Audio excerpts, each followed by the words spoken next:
Hey guys, tonight we're descending into a world so absurd, so specific, and so unsanitary that it makes your office job seem like a vacation. Welcome to the bizarre world of the weirdest jobs in ancient Rome. Not the glamorous Senate speeches, not gladiators with washboard abs, and definitely not toga-clad emperors eating grapes. No, tonight we're talking about the real workers. The folks whose daily grind involved flamingos, fermented fish guts, and professional mourners who could outcry your most dramatic aunt. So before you get too cozy, take a second to like the video and subscribe, but only if you actually enjoy this kind of ridiculous, mildly educational insomnia fuel. Leave a comment telling me where you're listening from and what time it is for you, because somewhere out there it's always 3 a.m. and someone's falling asleep to the sound of ancient sewage systems. Now dim the lights, switch on your fan for that nice white noise hum, and get comfortable, maybe even double-check your pillow for any ancient Roman lice, just in case we go full immersion tonight. Let's pause for a second and consider, have you ever wondered what it was like to be a professional armpit sniffer in a bathhouse? Would you survive a day as a vomit collector at a banquet? Could you handle being a full-time public execution applauder, or an assistant to the town's designated animal executioner, which, yes, was a real job?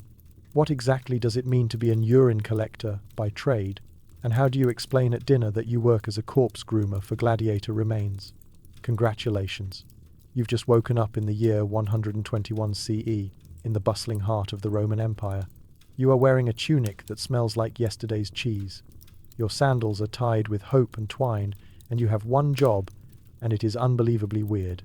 Ah, yes. The glorious feasts of Rome overflowing with wine, meat, and questionable morals. But what happens when the guests eat too much? That's where you come in. Armed with a sponge and a 1,000-yard stare, your job is to help elite Romans purge mid-feast. It's not glamorous.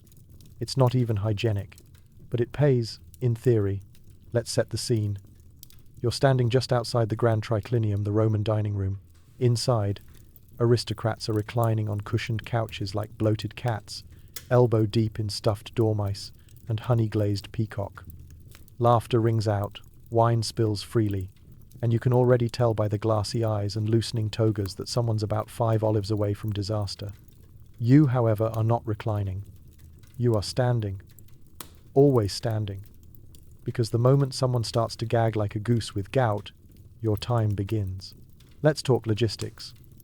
The vomitorium, contrary to popular myth, isn't actually a room dedicated to vomiting. It's the name for the stadium exit passages. But the act of vomiting during a feast? Oh, that's real. Very real. Romans were nothing if not committed to excess. Eat, purge, eat again, rinse, repeat, sometimes with actual rinsing. That's your job. You carry a kit well. It's more of a pouch. Inside, a rag that might have once been white, a small pot of scented oil, not for the guest, for you, and a wooden spoon. What's the spoon for? Oh, you'll find out. It starts with a hand gesture.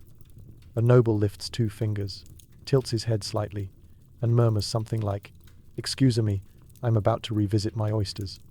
You spring into action.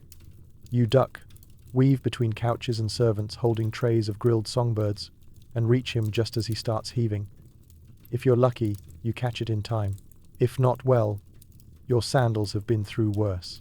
You guide the guest to the side alcove, shield him with a curtain, decorated tastefully with embroidered grapes, and offer the wooden spoon. He gags politely while a lyre player strums in the background. You dab his forehead, hand him a mint leaf, and say nothing. You never say anything.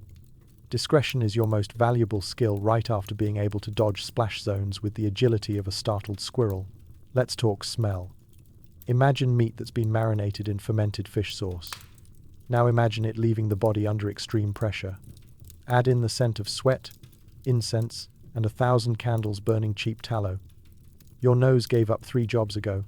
That's why the oil in your pouch is worth more than your weekly wages. A dab under each nostril, and you can pretend it's just another day in paradise. A very sticky, slippery, gag-filled paradise. Now, you might wonder, why would anyone do this job? One word: tips. No, not the money kind, the survival kind. A grateful noble might toss you a coin. A very grateful one might not throw up on you. And once, just once, a guest gave you a whole roast chicken as thanks. You named it Marcus and ate it behind the bathhouse. It was the best day of your career. It's time for your break. You retreat to the servants' corridor, sit on an overturned amphora, and sip weak wine from a chipped cup. Your tunic smells like disappointment and pickled radish, and you've got fig chunks on your sleeve. You wipe them off with your sponge, which is somehow both dry and wet at the same time. You hear a roar of laughter from the dining room. Someone just made a pun about oysters and oracles. You sigh. Back to work. Some nights are slow. Some nights, like tonight, are a festival of gastrointestinal rebellion. One guest is on his fourth regurgitation. He insists on doing it dramatically, like he's delivering a monologue. Another prefers privacy and hums softly while purging. Then there's the guy who insists on being cheered afterward. For Rome, he bellows, face red, toga askew, chunks on his chin. You clap politely. It's in the job description. Let's talk health hazards. You've had food poisoning more times than you can count, despite never actually eating anything from these banquets. You've slipped on grape skins, dodged airborne poultry, and once took a direct hit from a regurgitated snail. You have a permanent scar from the time a senator's dog mistook your leg for a roast. You've seen things, smelled things. You're not the same person who started this job, but you do it. Because there's dignity in every job, even this one, kind of. Because without you, Rome's elite would be wallowing in their own excess. You are the unsung hero of indulgence, the silent guardian of continuous gluttony, the human buffer between opulence and chaos. As the night winds down, the last of the guests snoozes mid-toast. The candles burn low. You mop the floor with a rag that's technically more stain than fabric. You hum softly, not out of joy but out of muscle memory. Another banquet survived. Another shift completed. You step outside into the cool Roman night. The stars glitter overhead. Somewhere, a drunk noble is still hiccuping. You inhale the fresh air. It smells like bread, figs, and freedom. Tomorrow, you'll do it all again. But tonight, you made history possible, one purge at a time. Sleep well, hero. You've earned it. Your day begins with a bucket and a mission. Collect as much urine as possible from public latrines and alleyways. Why? Because it's liquid gold for laundry detergent in Roman times. The smell is overpowering. The judgment from passers-by? Even stronger. But hey, someone's got to fuel the ancient dry cleaners. You are what the Romans call a fullo's assistant. The fullo is the guy who runs the laundry shop, a strange, steamy place where tunics go in crusty and come out slightly less crusty. Your job is to supply the main ingredient. Not soap, not water, not magic, but we. Yes, human urine. Welcome to your career in one of the empire's most nose-forward professions. It's barely dawn. The sky is a soft purple. The only ones awake are the street sweepers, the bakers, and you clutching your wooden pail like it owes you money. Your first stop is the Vespasiarium, a public urinal named after Emperor Vespasian, who famously taxed urine collection and shrugged off critics with the phrase pecunia non olet, money doesn't stink. Easy for him to say. He wasn't the one hauling sloshing buckets through narrow alleys while people politely avoided eye contact. You've got a route. You know the spots with high traffic. The tavern behind the arena, always good for a fresh batch after fight nights. The alley near the bathhouse, less appealing but abundant. And of course the outdoor latrine by the forum, where senators relieve themselves between debates about taxes and which provinces are currently on fire. You approach with practiced speed, dipping your ladle into the communal trough and pouring it into your bucket. The splash is vivid. You tell yourself not to look too closely at what's floating in it. You failed that test once. You've never been the same. Now, let's pause to appreciate the science. You're not just collecting pee for fun. Urine contains ammonia, a powerful cleaning agent. When left to ferment, which frankly starts happening instantly in Rome's summer heat, it breaks down stains and whitens togas like nothing else.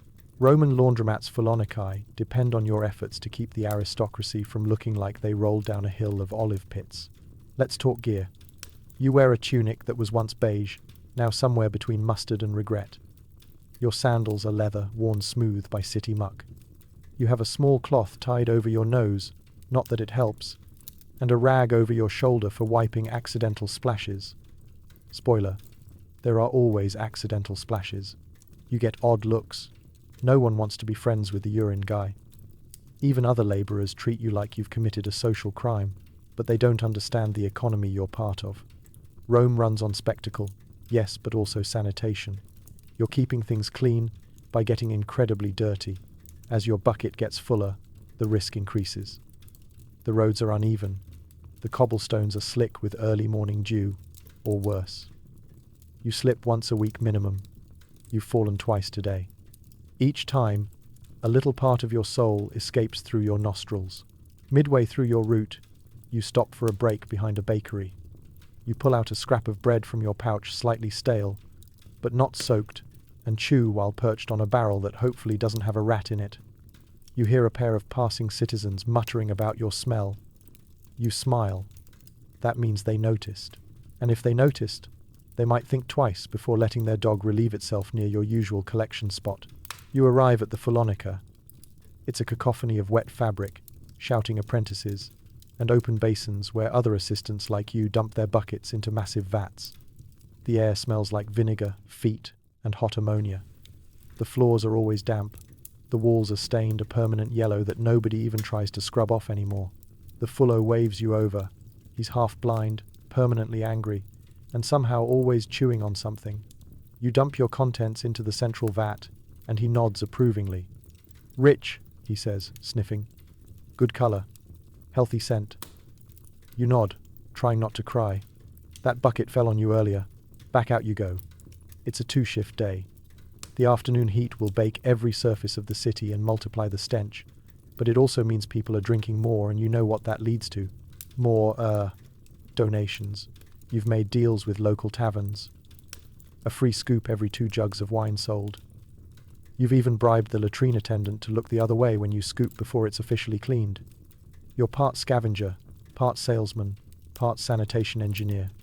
Really, you deserve a toga of your own. And here's the thing. It pays. Not a fortune, but enough to afford olive oil, a spot in the bathhouse on Wednesdays, and the occasional sweet cake. It's honest work. Disgusting, humiliating, occasionally hazardous, but honest. The sun begins to set. You trudge home with your empty bucket, which is somehow still not clean. You pass a group of nobles laughing in their ivory white togas and think, "You're welcome." They don't know you. They don't want to. But their crisp collars and lemon-fresh linen owe everything to your daily rounds. You climb into bed, exhausted and faintly glowing with ammonia fumes. You dream of clean rivers, gentle breezes, and being promoted to sponge manager. But deep down, you know you'll be up again at dawn. Because Rome may not smell it, but you know, money definitely stinks. Sleep well, Fullica's assistant. Rome couldn't function without you. Just maybe keep your shoes outside. Roman nobles are obsessed with exotic delicacies, and flamingo tongue is the caviar of the empire. Your job is equal parts bird wrangler and microsurgeon. Ever tried to coax a flamingo into giving up its tongue peacefully? Spoiler. You can't. It's dawn in the suburbs of Rome, and while most decent people are starting their day with some bread and olives, you're ankle-deep in squawking pink chaos. The villa where you work smells like citrus groves, sea breeze, and the unmistakable panic of 24 flamingos who saw you walk in holding your special toolkit. Because they know. Oh, they know. Let's take a step back.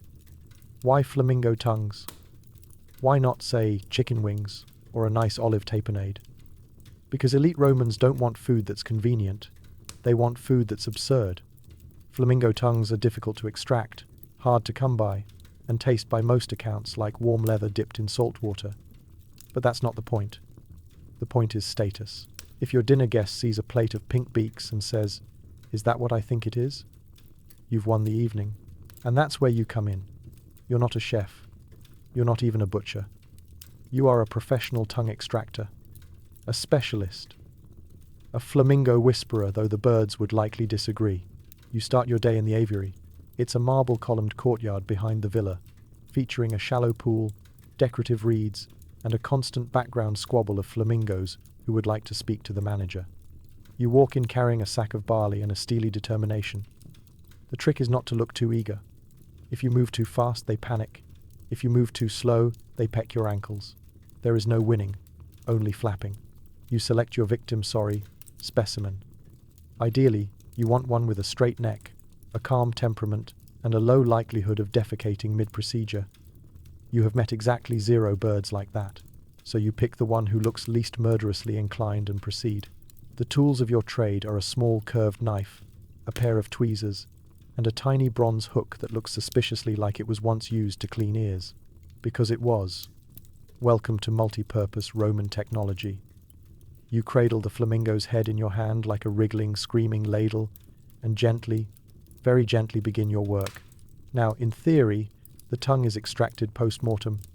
In theory, but sometimes high-end chefs want them extra fresh, which means you're working fast, under pressure, with a bird flailing like it's auditioning for a circus. You've been bitten more times than you can count, and not just by birds. The chef bit you once when you dropped a tongue. Let's talk technique. The flamingo tongue is long, flat, and riddled with bristly ridges that help filter out algae. It is not appetizing, but you delicately slice along the edge, lift it with the tweezers, and detach it with all the grace of a sweaty, swearing dental hygienist performing a very niche extraction. 1 down, 17 to go. You deposit each tongue into a silver bowl lined with bay leaves and vinegar to keep them fresh, which is Roman code for less repulsive. The chef will later marinate them in honey, vinegar, and imported spices. The end result is a small pink sliver served on a crust of bread with an air of triumph and a garnish of, "Look how rich I am." You wipe your forehead. The flamingos are watching you now, eyes beady and judgmental. They've figured out your game. They no longer trust the barley. You have become the stuff of bedtime squawked warnings. Be good, or the extractor comes. You pause for lunch. Not flamingo, of course. You eat a humble worker's meal. Stale bread, pickled radish, and some cheese that probably wasn't supposed to be green. You sit in the shade of an olive tree, listening to the distant music of a lyre and the slightly closer music of a flamingo honking in defiance. You wish you had a different job. Something cleaner, safer, with fewer feathers in your hair, but the pay is decent. For every successful extraction, you get a copper coin. If you manage not to bleed on the merchandise, you get 2. Once, a senator's wife was so pleased with your work she gifted you a tunic. It was 4 sizes too large and smelled like lilac and boredom, but you still wear it with pride. Afternoons are worse. The heat sets in, the birds get ornery. One flamingo refuses to be caught and starts a small rebellion. You chase it through the courtyard, past confused servants and one drunk poet who applauds like it's a play. You finally trap the bird using a laundry basket and the promise of slightly better barley. Victory is yours, but your dignity is somewhere in the shrubs. By sunset, you're covered in feathers, scratches, and the faint aura of desperation. The bowl of tongues is full. The chef takes it with a grunt of approval. The nobles will dine well tonight. They'll make exaggerated noises of delight and pretend they're enjoying the flavor, when really, they're just impressed that someone went to all that effort. They won't think about you, the extractor. You're not part of the story, but you know the truth. Without you, their show-off supper would just be boiled lentils and shame. You clean your tools. You feed the surviving birds. You whisper apologies. They ignore you. Night falls. You stumble home, exhausted and pink-tinged. Tomorrow, there will be more tongues to harvest, more beaks to dodge, more moments where you question every life decision that led to this point. But for now, you sleep, because you are a professional, a specialist, a flamingo tongue extractor in the glory days of Rome. And somehow this ridiculous empire runs on your very precise misery. Sleep well, bird wrangler. You've earned it. Just maybe don't dream about the squawking. Aromatherapy, Roman style. You spend your days collecting sweat from the brows, chests, and other regions of gladiators. It's bottled and sold as an aphrodisiac. How? That's not your department. Your job is to wipe and squeeze. The sun is barely up, and already the training yard smells like leather, blood, and ambition. The gladiators are grunting through their warm-ups, lunging, yelling, sword clashing, all while you're lurking just outside the sandpit like the world's least romantic spa attendant. You're holding a basket of sponges, a stack of terracotta pots, and the weight of very questionable career choices. Let's talk context. In ancient Rome, gladiators aren't just entertainment, they're celebrities, icons. The ancient version of action stars crossed with influencers, minus the endorsements but plus a significantly higher mortality rate. And in true Roman fashion, the obsession doesn't stop at the arena gates. Noble women and some noblemen have decided that the scent of a sweaty gladiator is the ultimate aphrodisiac, a potion of musk and masculinity, a liquid ticket to passion, and you're the middleman. Your job is simple. Gross, but simple. Wait until the gladiators are well into their training, when the sheen of effort has ripened into a proper glisten. Then you move in with a sponge. Yes, just the one. Reusable. You dab. You swipe. You occasionally ring. The sponge goes into a jar. The jar goes to the apothecary. The apothecary makes a fortune. You make enough to afford sandals that don't talk back when you walk. Now, let's be clear. These are not gentle, spa day dabs. This is full contact collection. Gladiators don't stop training just because you're in the splash zone. You have to time your approach perfectly, sprint in between thrusts of the sword, sponge up what you can, and dive out before someone accidentally elbows you into next week.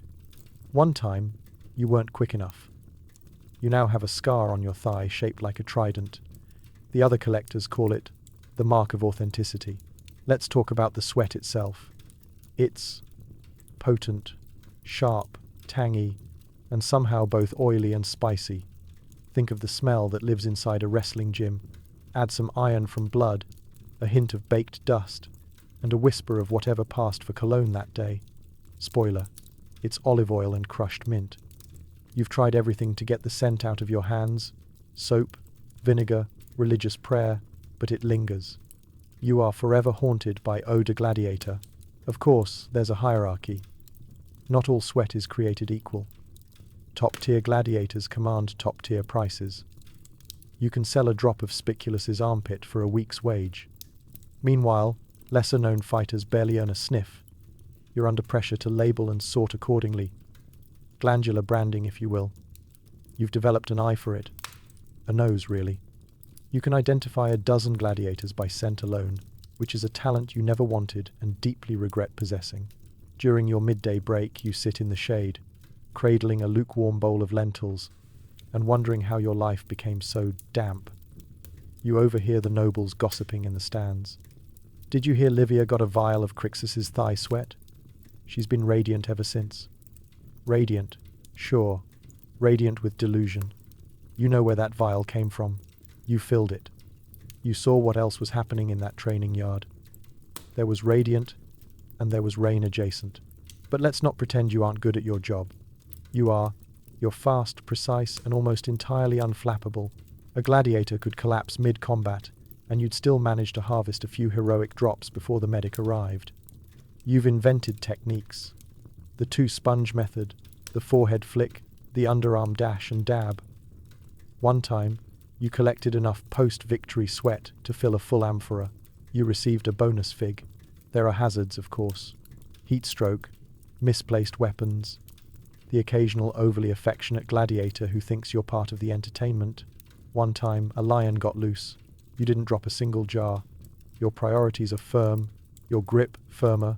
Some days, you wish you worked somewhere quieter, somewhere with less risk of being accidentally impaled while crouched behind someone's left calf. But then you remember the perks: free bread from the kitchen, occasional leftover wine, and the knowledge that, somewhere in Rome, a high society dinner is being derailed by someone breathlessly recounting the moment they dabbed gladiator sweat on their neck and felt empowered. You return to the yard. The afternoon heat is punishing, and the gladiators glisten like overworked statues. You approach your usuals, Varro, who always nods politely, and Milo, who insists on flexing mid-wipe. You oblige. Who are you to deny a man his moment? By evening your sponges are soaked, your jars are full, and your clothes have absorbed enough musk to qualify as illegal in 3 provinces. You cart your haul to the perfumer's stall, where they'll mix it with rosewater, seal it in delicate bottles, and sell it for the price of a small donkey. You get 5 coppers and a shrug. You go home. You wash. It doesn't help. You consider a new career, perhaps one involving dry parchment and no bodily fluids. But then again, you are part of the empire's strange, sweaty engine. Without you, Rome wouldn't smell nearly as seductive or confusing. So you settle in. You wrap yourself in a clean sheet, breathe through your mouth, and try not to dream about abs and amphorae. Tomorrow, the sun will rise, the gladiators will sweat, and you'll be there with your sponge, your jar, and the quiet knowledge that no one in history will ever truly understand what you've endured. Sleep well, scent harvester. May your dreams be dry. Your resume includes crying on command, dramatic fainting, and wailing like you've just lost your 3rd husband to a suspicious fish sauce. Rich Romans hire you to make their funerals feel extra tragic. Bonus pay if you can scream the deceased's name convincingly. Your alarm clock? The rooster next door who sounds like he's smoked his entire life. You rise with the Roman sun, stretch your back, and warm up your lungs. Because today is a big one. A senator's cousin's nephew has died tragically, if you count falling off a stool while reaching for more olives as tragic. And the family wants a full emotional spectacle. You're not just part of the funeral procession. You are the atmosphere. Let's talk technique. You've trained for this. You can cry in 3 tempos: fast sobbing, slow weeping, and the extremely popular grief explosion. You've practiced clutching your chest, tearing at your hair, strategically. Of course, you paid for these curls. And collapsing to the ground without actually bruising your knees. Your voice is your instrument, your body, your canvas. You are grief, incarnate, on retainer. You arrive at the domus of the bereaved wearing a draped shawl in fashionable mourning beige. Other mourners have already gathered, most of them related by blood, or at least by wine. You're given a brief by the family steward. The deceased was named Lucius. He liked figs.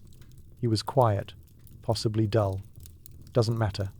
You'll make him sound like a national treasure. As the body is placed on a bier in the atrium, you take your place at the head of the procession. This is your spotlight. A flute player begins a mournful tune, and you let loose the first wail, a long, rising cry that echoes off the marble walls and makes a passing servant drop a tray. You're in the zone. Lucius, you cry, throwing your arms to the heavens. He was too pure for this world. This is technically untrue, as Lucius was once fined for selling watered-down wine, but again details. This isn't about the truth. It's about the vibes. The other mourners follow your lead. Some weep genuinely. Others peek through their fingers, watching your every move. You fall to your knees with a carefully measured thump. You beat your breast lightly, rhythmically. No bruises. Thank you, and sob so convincingly that someone's aunt starts crying for real. Victory. You walk through the streets behind the bier, wailing intermittently, like a grief-themed air raid siren. Crowds gather. Passers-by nod solemnly.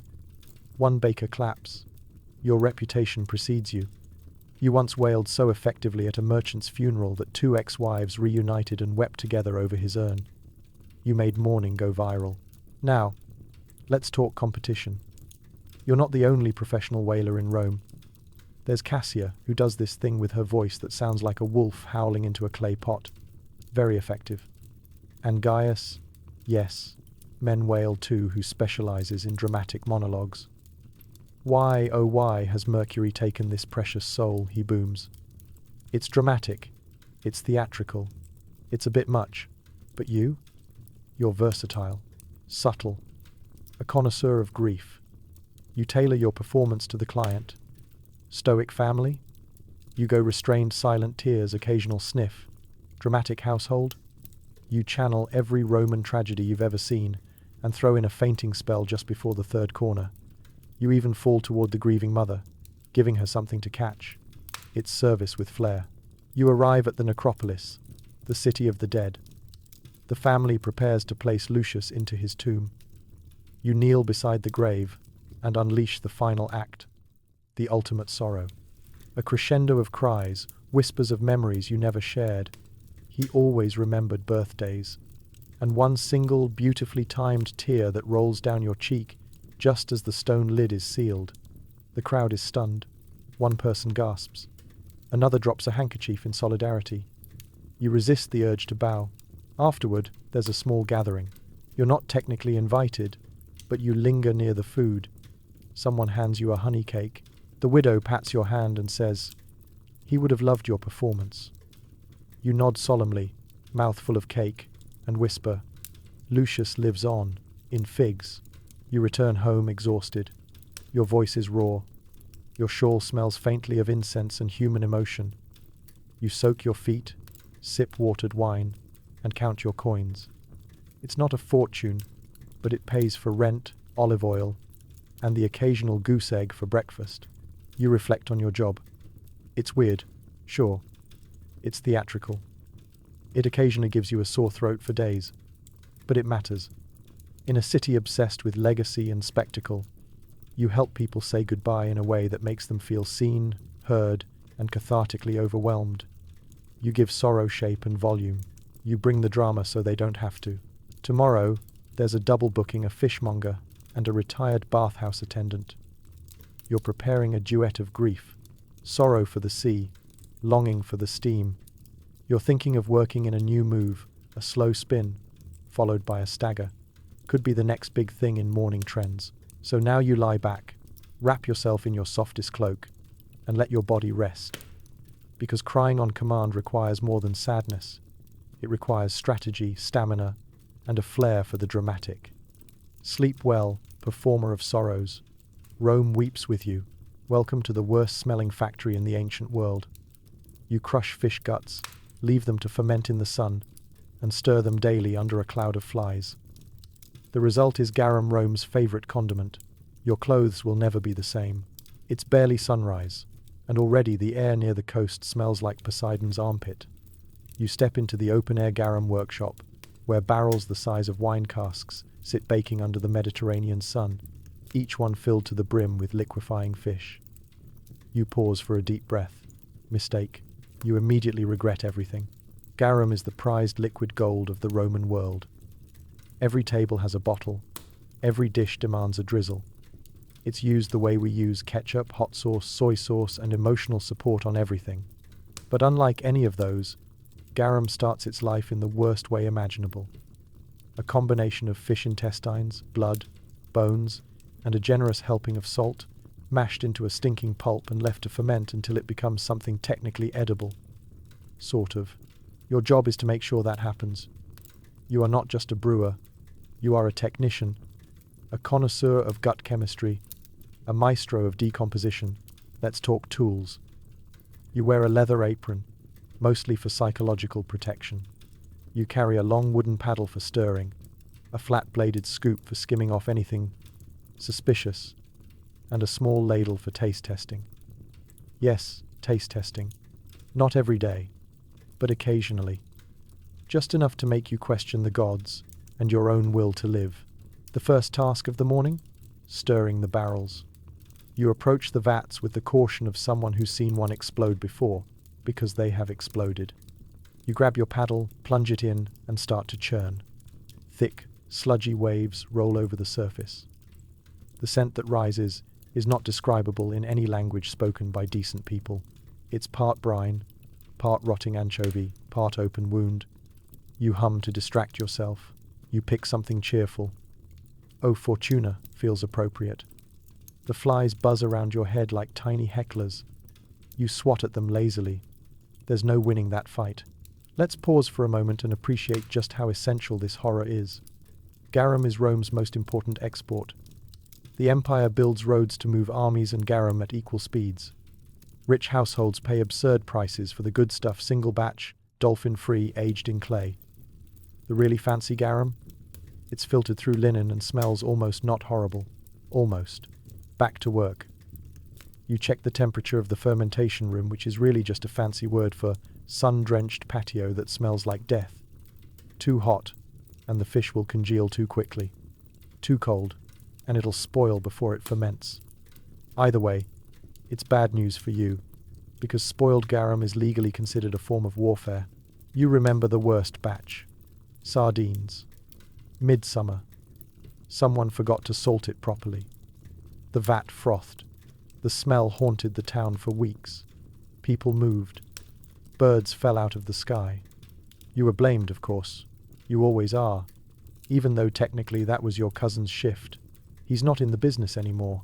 He runs a nice clean funeral shop now. Midday arrives. You break for lunch, ironically, with a meal that includes garum. You dip your bread into a garum honey vinegar sauce and try not to think about where it came from. You eat in silence, sitting on a rock that doubles as a cutting station. Your hands smell so permanently fishy that even the neighborhood cats give you a wide berth. Sometimes, new apprentices show up. They arrive hopeful, eyes wide, noses naive. You give them a day. By sunset, most are gone. The ones who stay well, you call them family. You've all suffered together, bonded through brine. You have your own language of grunts and gestures. You once threw a feast together, complete with fish-free food. It was glorious. Your favorite part of the day, oddly enough, is bottling. Once the mixture is fermented and strained, a process that involves pouring the liquid through a fine mesh of cloth and trying not to gag, it's decanted into clay amphorae, sealed with wax, and labeled. You have a branding iron that marks each jar with your workshop's seal. It's a moment of pride, proof that you survived another cycle of the most pungent process in the known world. You stack the jars carefully, ready for market. You know they'll end up in kitchens across Rome, in military outposts in Gaul, in banquet halls from Britannia to Egypt. It's strange, knowing that your work, your stinky, slimy, stomach-churning work, is part of something so widespread.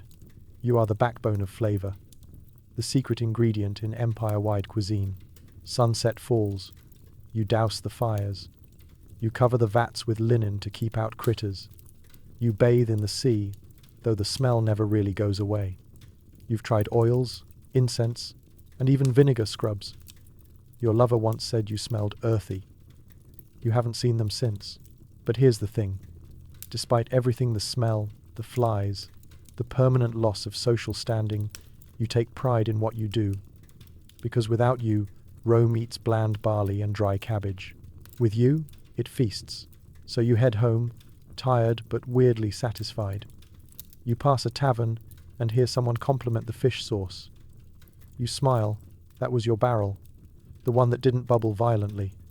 The one you stirred by hand while humming ancient bangers and dodging flies like a culinary ninja. Sleep well, garum technician. History may not remember your name, but it will remember your smell.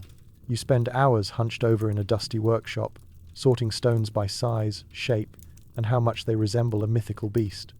Eye strain is guaranteed. Satisfaction? Only if the floor pattern actually looks like a lion and not a deflated pig. It's a quiet job, the kind of work that doesn't inspire poems or triumphal arches. You wake before sunrise, stretch your back with the defeated groan of someone born 20 years too early for ergonomic chairs, and make your way to the mosaic workshop, otherwise known as the warehouse of very small disappointments. Inside, it's exactly what you'd expect. Rows of low wooden tables, piles of dusty pebbles, jars of powdered pigment, and fellow sifters all blinking blearily like sleep-deprived owls. The air is filled with the soft clink of stone on stone, the occasional cough, and the steady drone of your supervisor muttering, "That's not a lion's tail, that's a rock that gave up." Your tools are simple. 2 baskets, a smooth-tipped wooden stick for nudging pebbles into piles, and a reference board with rough sketches of things you're supposed to imitate using tiny rocks. You've got categories: beast parts, god limbs, border swirls, ambiguous blobs that might one day become a dolphin or possibly a horse, depending on the angle. The stones themselves are your medium and your enemy. You sift through tray after tray of limestone, terracotta, marble, and occasionally bits of recycled roof tile that someone swears is perfect for eyebrows. Each piece is inspected, evaluated, judged harshly, and either placed in a labeled pile or dramatically discarded into the miscellaneous maybe pile. This pile grows faster than anything else in the empire, and this is your entire day. Squinting, sorting, staring at pebbles and trying to determine whether they look like Zeus's beard or something you'd sweep into a drain. Let's talk posture. You are permanently bent at an angle best described as human question mark. Your lower back has filed a complaint with the gods. Your knees pop when you stand, if you remember to stand. You've tried stretching, once. It ended with a Charlie horse and a spilled basket of blue tesserae that took 2 hours to resort. You take your first break around mid-morning, half a stale bun and a sip of watery wine. You chew slowly, watching as the lead mosaicist screams about how a leopard's face looks like a potato. You silently agree. You've seen the tile in question. It's haunting. Sometimes you dream of promotion. Not to lead mosaicist, of course, that's a madness that comes with yelling and constant pointing, but maybe to a ranger, the person who actually gets to assemble the pebbles into the grand design. They have real tools, tweezers, rulers, vision. You have dirt under your nails and a permanent squint. But you're hopeful. You go back to work. Today you're sifting for sea monster scales.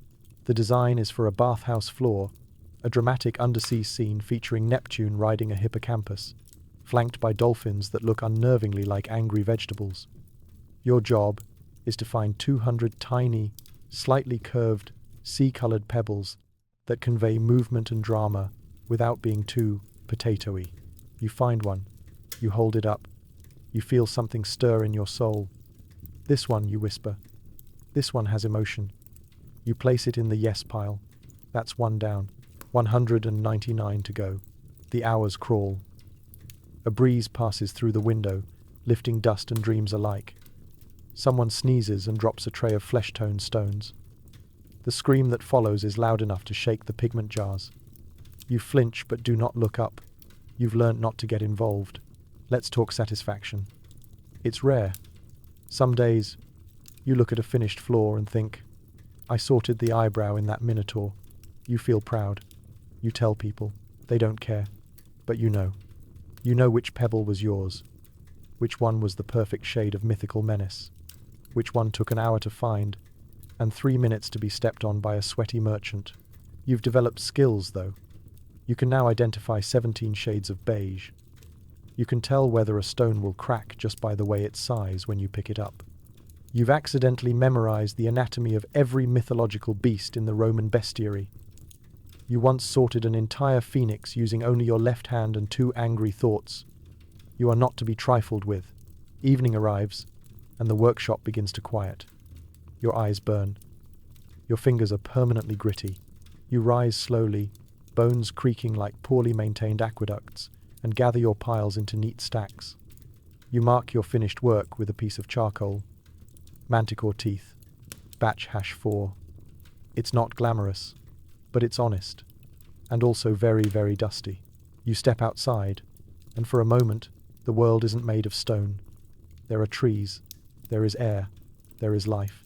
You inhale deeply and immediately cough, because your lungs are 80% mosaic dust.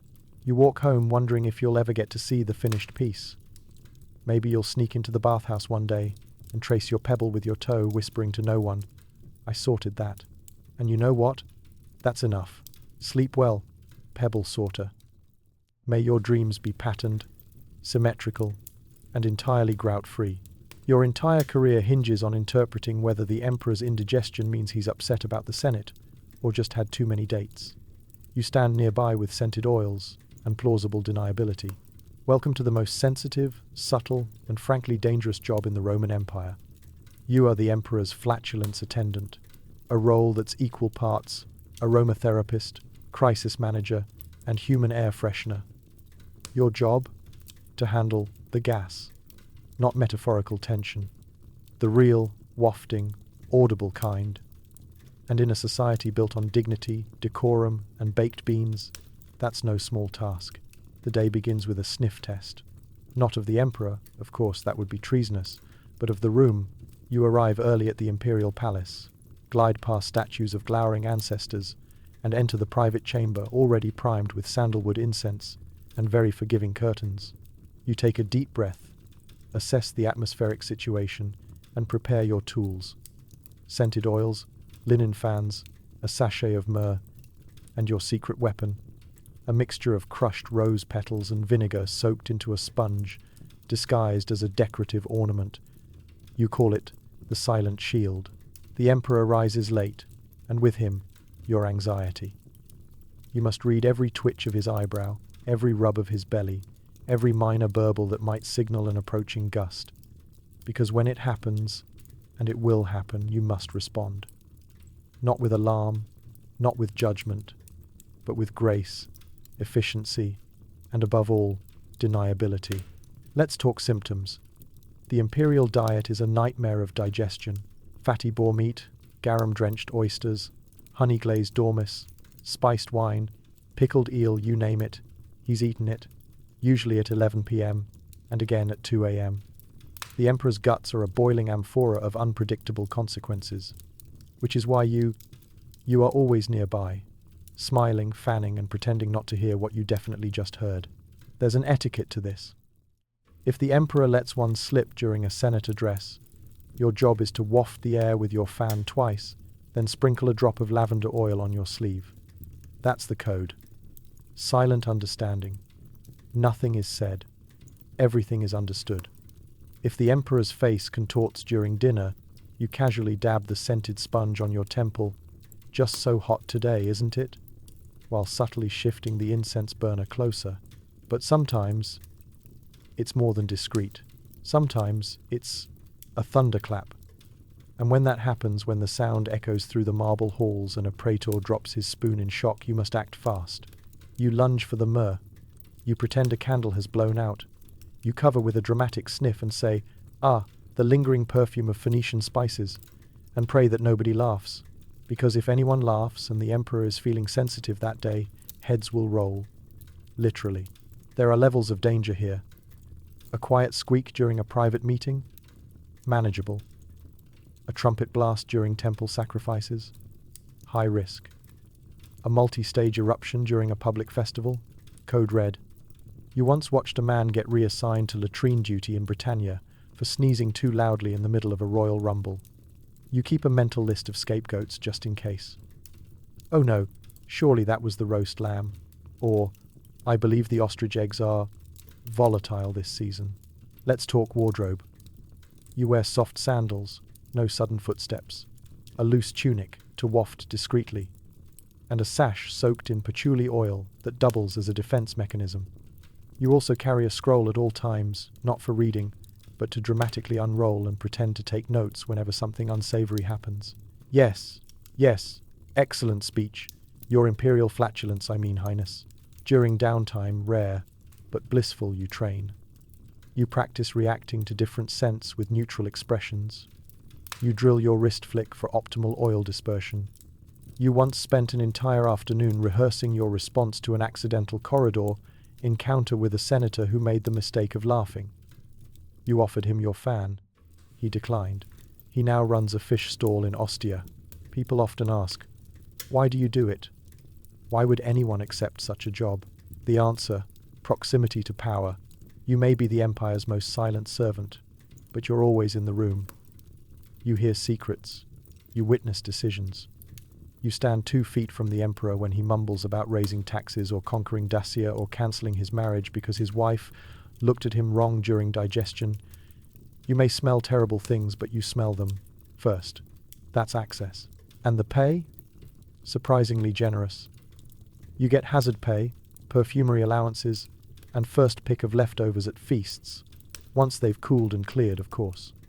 You even have your own chamber, not near the kitchens, thank Jupiter, but far enough from the imperial suite that you can rest without disturbances. Your proudest moment? The time you successfully blamed a royal blast on a ceremonial goose.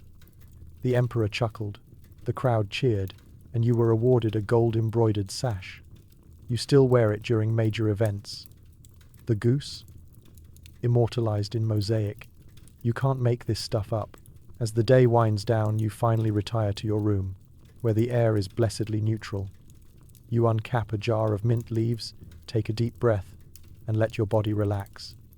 You survived another day. No disasters, no decapitations, just a few awkward silences and some heroic diffusing. You drift off thinking about job security. After all, as long as emperors eat like warthogs at a buffet, your services will always be required. You are invisible, essential, and slightly aromatic. Sleep well, guardian of scented serenity. Rome depends on you to keep its dignity and its air in balance. It's a living.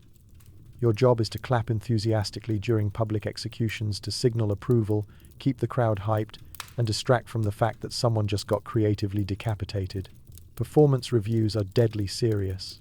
The day begins like any other, sunlight slanting across the forum, pigeons waking up on statues, and you flexing your wrists like a man about to lead a marching band to its doom. Only, instead of a parade, it's a state-sanctioned beheading. You splash your face with water, shake out your hands, and practice your smile in a polished shield. It's not a cheerful job, but it is theatrical. You are what's known as a claquarius, a professional clapper. You don't just applaud, you perform approval. You are Rome's ancient hype man. Your presence says, yes, this definitely deserved to happen. Even if deep down you're wondering if the guy was really guilty or just bad at politics, or puns. Executions are a public affair in Rome. Justice isn't whispered behind closed doors. It's shouted from platforms, surrounded by vendors selling honey-roasted chickpeas and children begging for a better view. These events are entertainment, and the crowd needs cues, emotional guidance from someone who knows when to gasp, when to laugh, and when to really bring the house down with thunderous, synchronized clapping, that someone is you. Let's talk about wardrobe.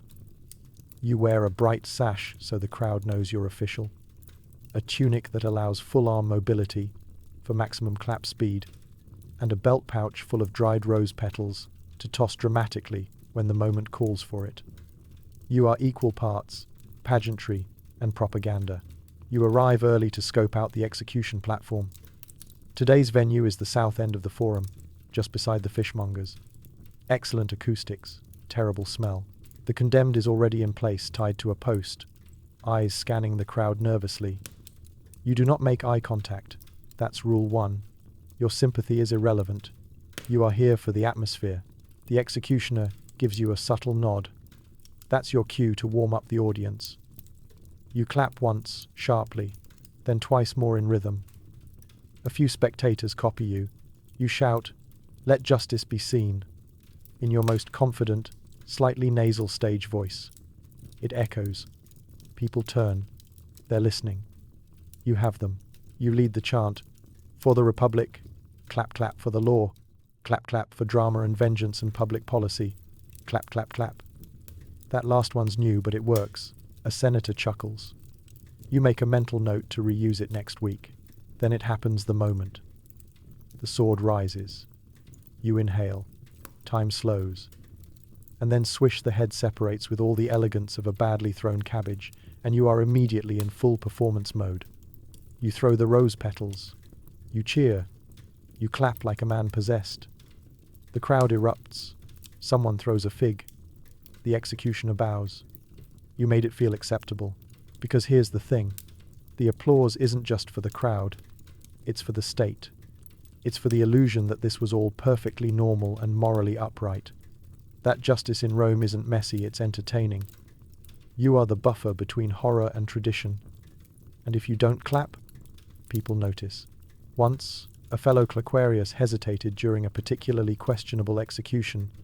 Something about tax evasion and a grudge, and the audience turned. Murmurs of doubt. Uneasy silence.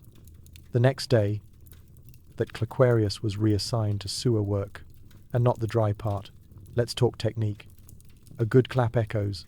A great clap inspires others. You've developed styles. The raw, fast, loud, sustained. The crescendo, starts slow, builds to a frenzy.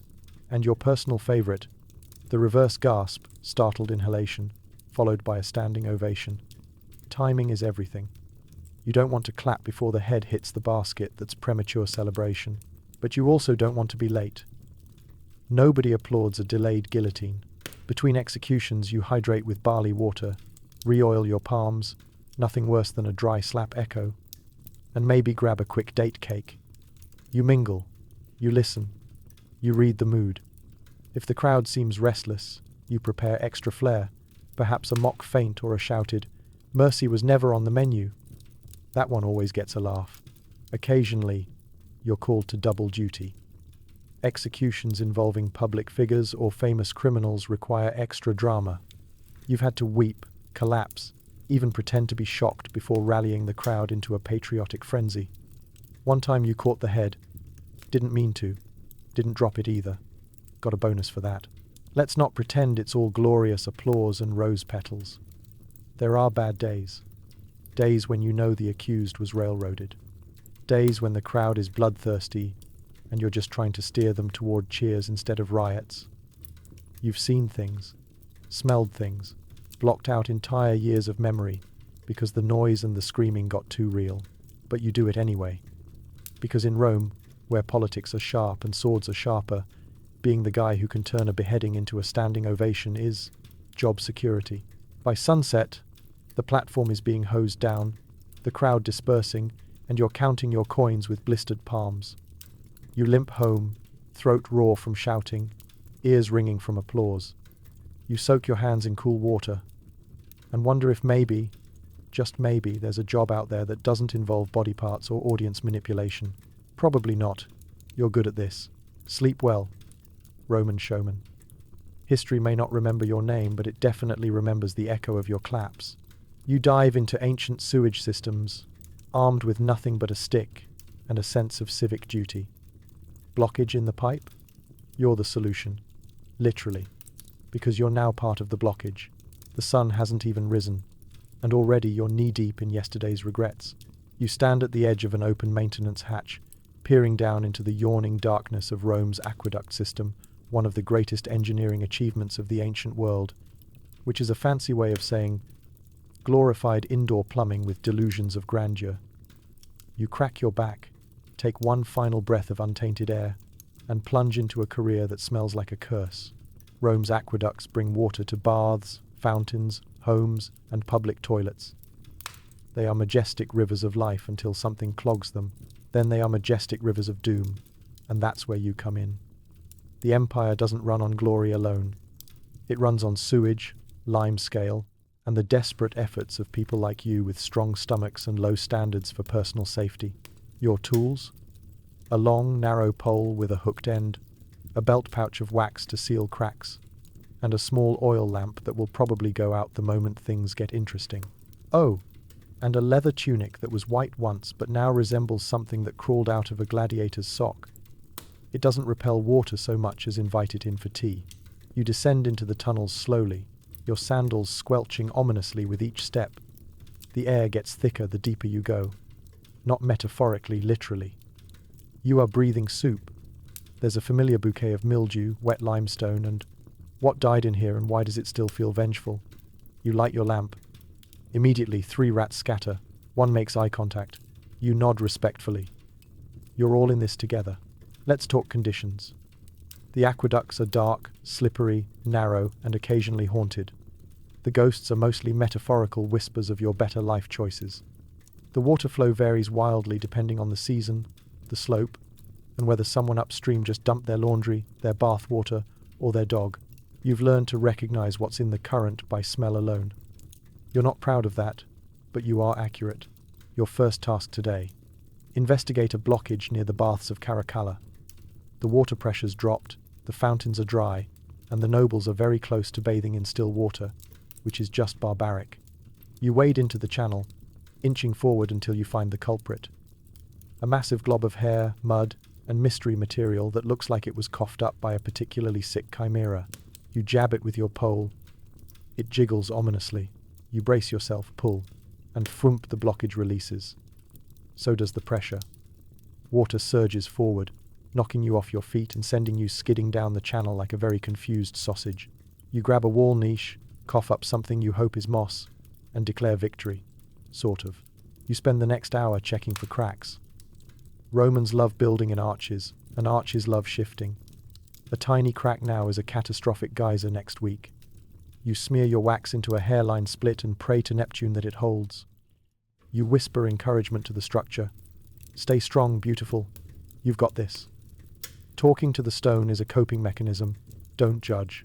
Lunch break. You climb out of the hatch, dripping, and unwrap your meal. A cold lentil cake and a fig. A pigeon eyes you judgmentally. You shrug. You've seen worse things than pigeon feet today. You chew slowly, letting the sun warm your face. It's the nicest thing you'll feel all week. Then it's back in. This time, you're headed to a side tunnel, one of the smaller, older branches that feeds the wealthier homes. It's cramped. You crawl on your hands and knees, dragging your stick behind you. You find a blockage, a pair of sandals, a bundle of reeds, and, horrifyingly, what appears to be a scroll labeled Imperial Memo. You do not open it. You are not here to get involved in politics. You are here to unclog pipes. You nudge the blockage loose, and the water resumes its path with a joyful gurgle. You smile. You high-five the wall. You're allowed to celebrate small victories. Let's talk hazards. One time, you slipped, cracked your lantern, and had to navigate back to the hatch in total darkness, guided only by your sense of smell and despair.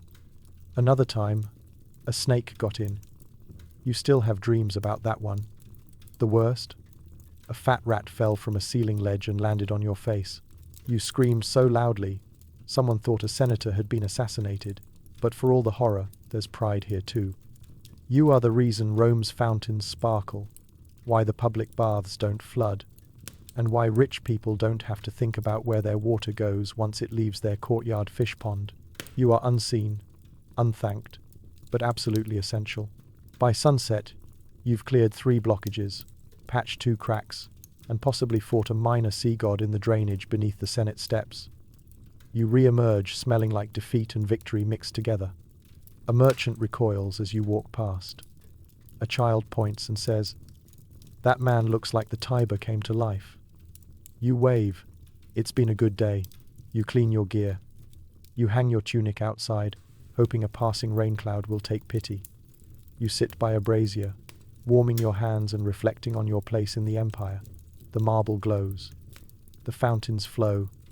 The people bathe. And it's all because of you. You, the brave soul willing to dive headfirst into ancient Roman plumbing. Sleep well. Aqueduct diver. Rome's water may be cold, but your courage is piping hot. Romans stamp their loaves with maker's marks.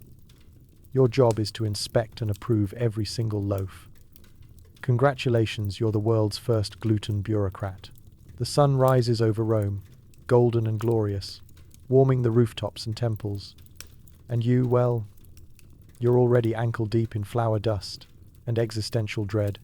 Welcome to the Imperial Bakery District, where ovens roar before dawn and your job involves squinting at hot bread like it personally offended you. You are the bread stamp supervisor, an official, state-appointed guardian of authenticity in a world where even bread has branding. Why? Because Romans love order, they love rules, and they love bread.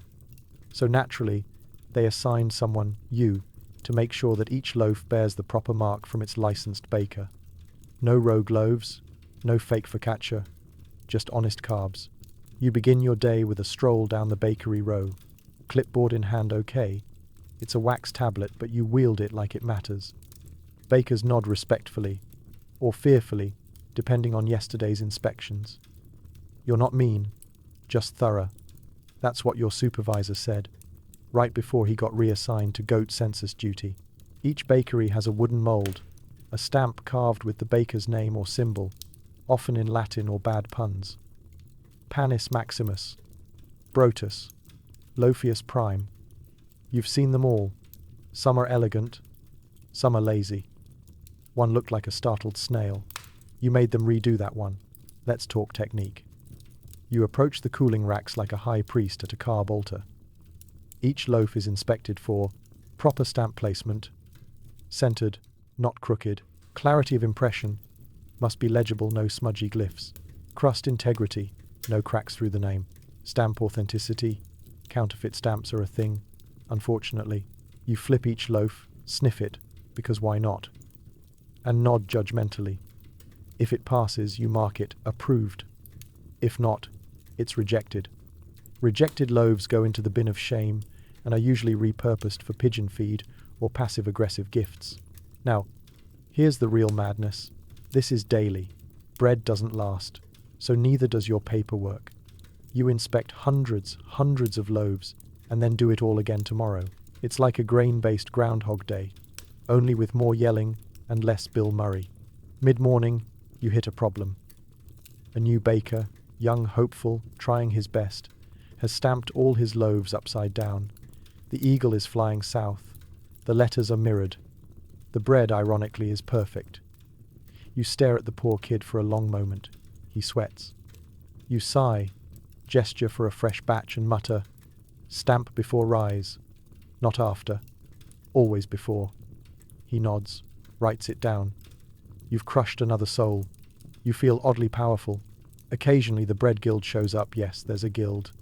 And they conduct random audits. You once witnessed a guildmaster reject an entire batch for crust that lacked confidence. You learn to document everything. Stamp logs, oven temps, crumb firmness. There's a reason your wax tablet is half an inch thick. But it's not all tragedy. There's satisfaction too. When the mark is clean, centered, and the loaf sings with a hollow thump, that's a good day. You get a little dopamine hit. You note the baker's name.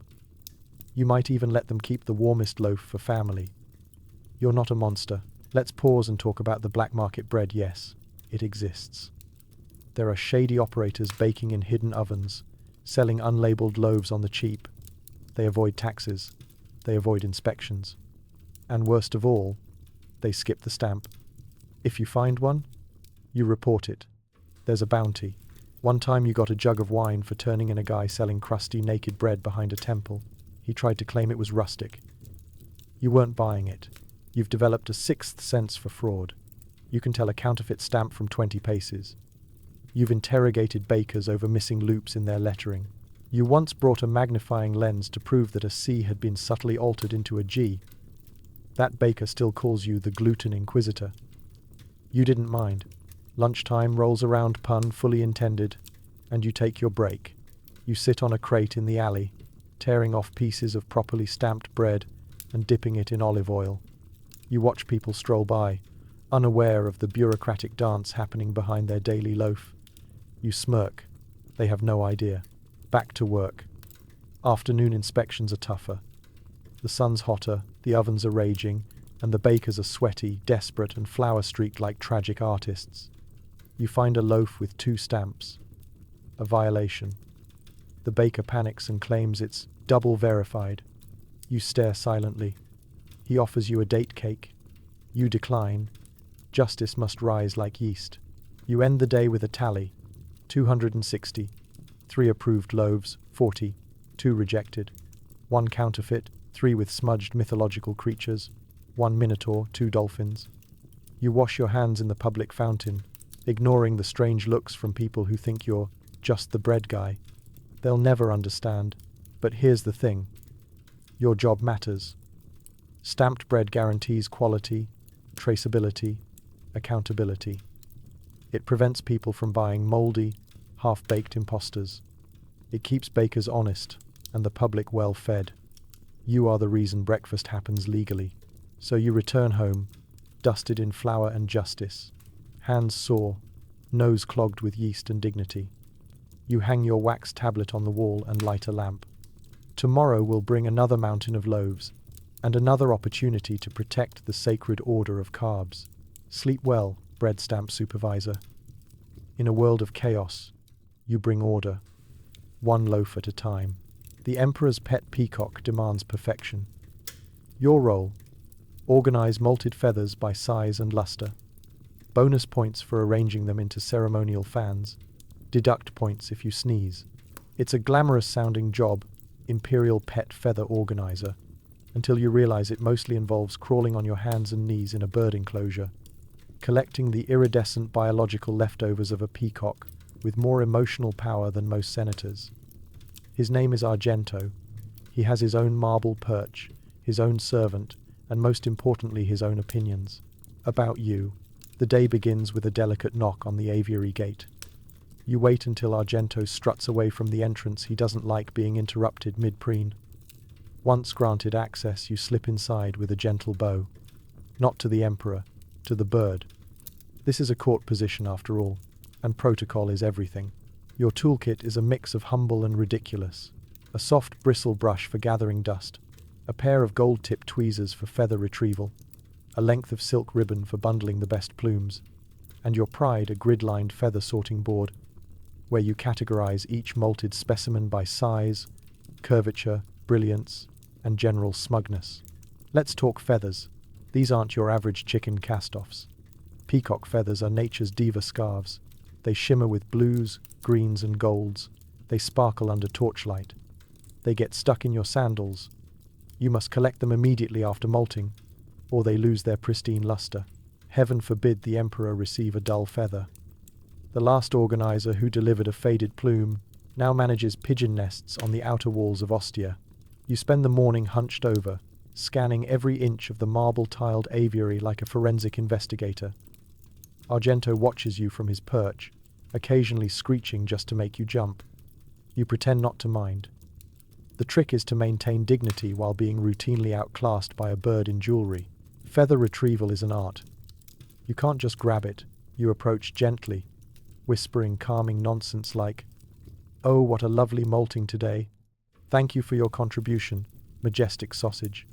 You pluck it with your tweezers, rotate it in the light, and inspect the barbs for any split ends. If it passes muster, it goes into the silk-lined box.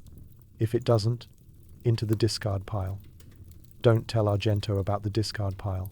Let's pause for a moment and talk about the peacock itself. Argento eats better than you. Grapes peeled by hand, imported seeds, saffron-laced millet. He bathes in rosewater and listens to flute music. The emperor calls him a symbol of divine beauty. You call him the reason I now have feather dreams and trust issues. Still, you keep up the illusion. It's Rome. Appearances matter more than comfort or sleep. By midday, you've sorted 24 prime feathers and are halfway through assembling a ceremonial fan. This is a high-stakes craft. Each fan is built from 10 to 12 matched feathers, layered precisely, bound at the base with gold thread, and mounted onto a carved handle, usually ivory or polished wood. The fan is then presented to the emperor during festivals, processions, or awkward Senate meetings where everyone's sweating and trying to pretend they're not. The hardest part? Symmetry. Feathers are almost perfect, but not quite. One might curve slightly left. Another might shimmer more under lamplight than Sunday. You test the layout by waving the fan in front of a bronze mirror and watching the pattern shift. Too chaotic? Start over. Too boring? Start over. Slight squeaking noise when waved? Start over. Around this time, Argento starts molting again. Right on cue.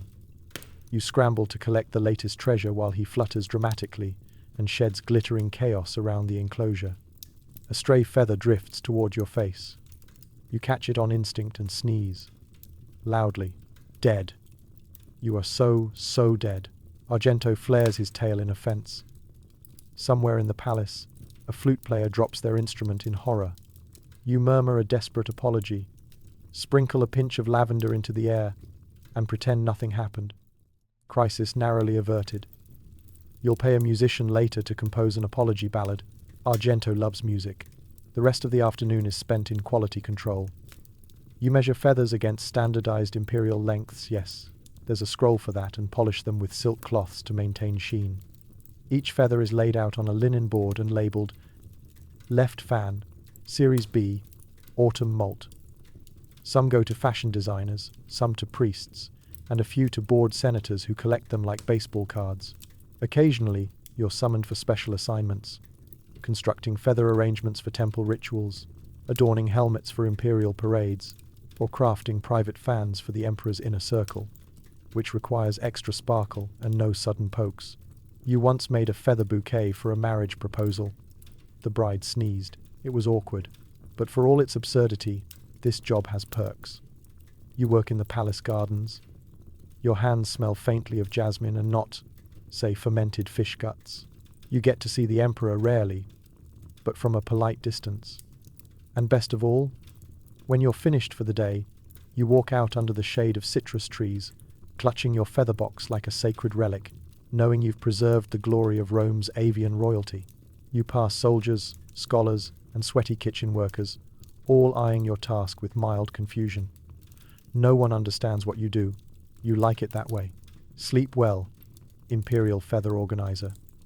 You keep beauty alive in an empire full of politics, pugilism, and poorly made togas, one shimmering plume at a time. Some festivals include temporary role reversals where slaves become masters. You oversee the chaos. It's like HR, but everyone's drunk and wearing tunics backwards. The day starts early not because you're a morning person, but because if you don't show up before sunrise, someone might accidentally crown a goat as emperor for the afternoon.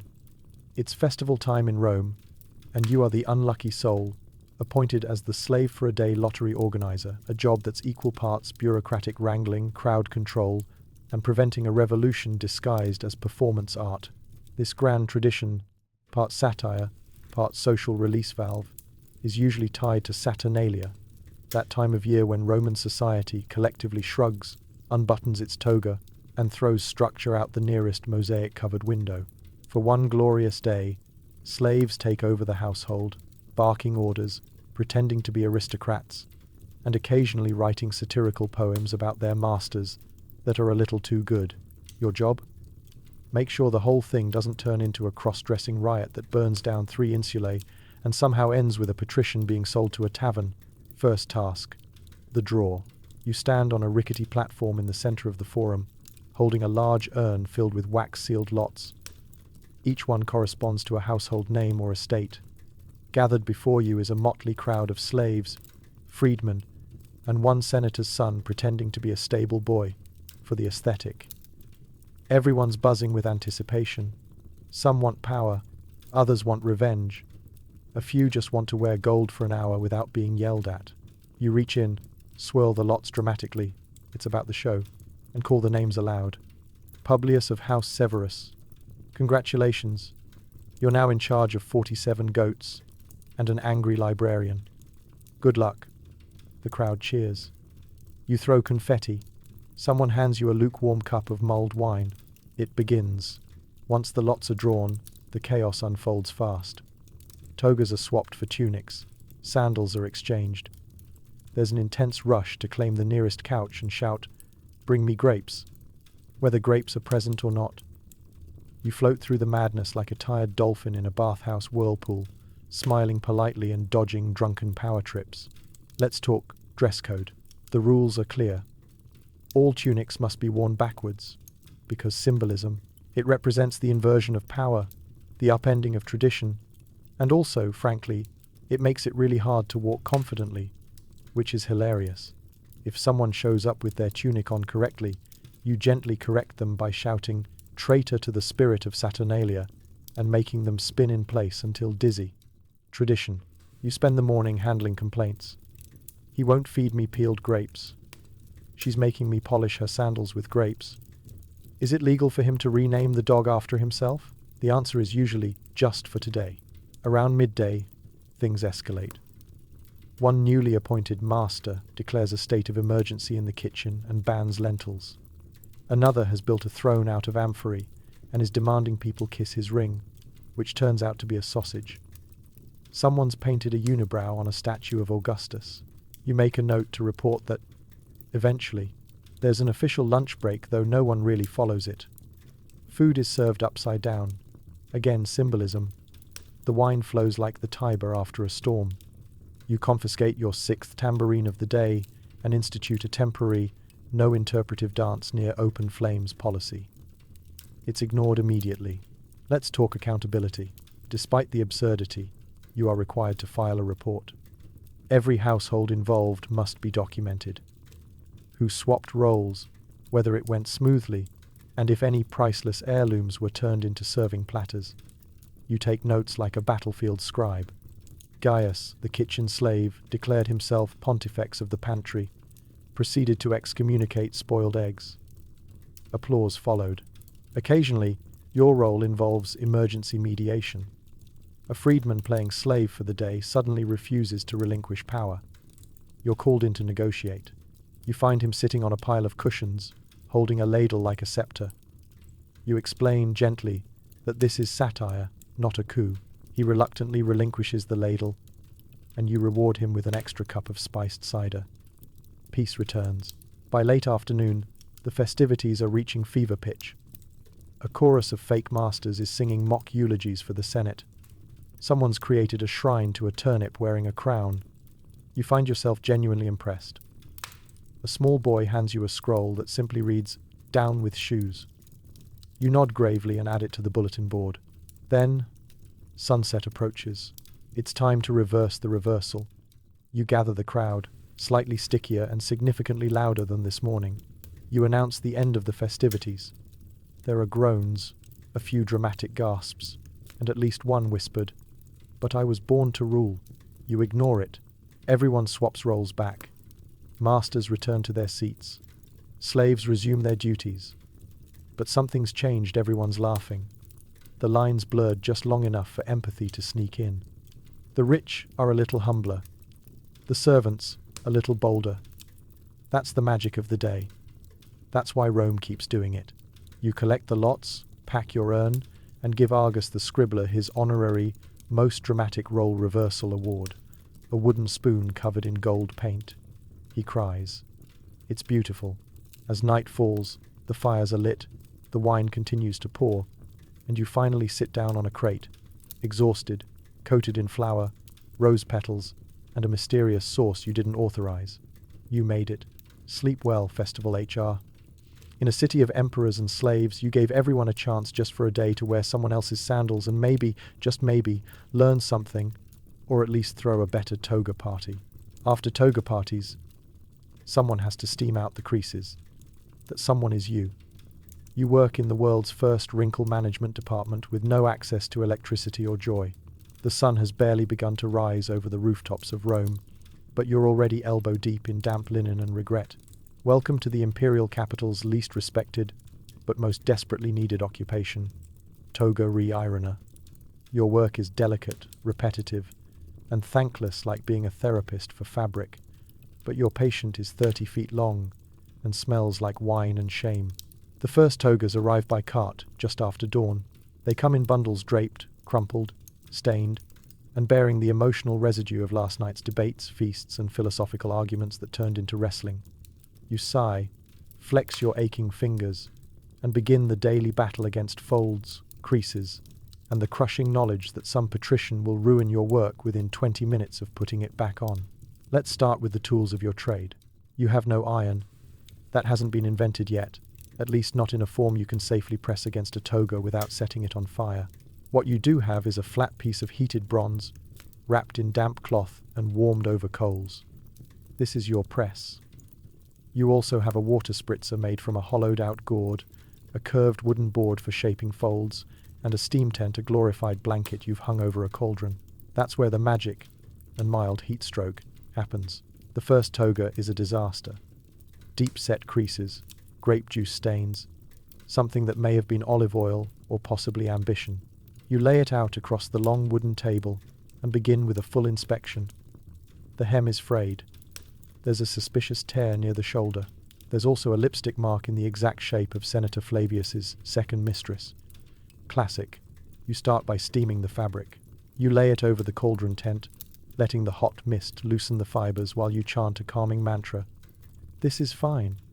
I could have been a gladiator's dentist. Then comes the pressing.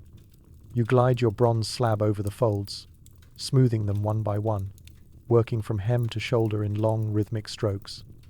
It's meditative, or it would be, if not for the constant arrival of emergency togas. "Quick! This one's for a funeral!" shouts a courier, tossing a blood-streaked sheet at you like it's a beach towel. You add it to the growing pile. Funerals mean somber creases, no flamboyant folds.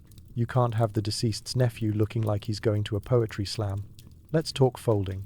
Togas are like origami for masochists. They're massive, up to 20 feet long and 6 feet wide. One wrong fold, and the wearer ends up looking like a melted curtain. Your job is not just to remove wrinkles, it's to restore shape. Each toga must be draped, swirled, and pinned in just the right way to convey status, humility, or I definitely didn't just roll out of bed with a senator's niece. You reference your master scroll of approved draping styles, the civilian modesty fold, the triumphal cascade, the casual philosopher wrap. You once saw a man wear all three at once. He tripped on the Senate steps and had to be untangled, like a pretentious burrito. By midday, the steam tent is unbearable. You're sweating, light-headed and coated in linen fuzz. You break for lunch a crust of bread and a lukewarm cup of posca, and sit on a stack of finished togas like a monarch of mildew. You take a moment to reflect on your career. You once dreamed of being a mosaic artist, or a horse trainer, or literally anything else. But fate has a funny sense of humor, and here you are, Rome's foremost wrinkle whisperer. Then it's back to work. A noblewoman's servant brings in a toga with gold thread embroidery. It's for a temple ceremony. High risk. One wrong steam and the threads warp. You work carefully, reverently, like you're ironing the fabric of the universe. Success. You don't even burn yourself.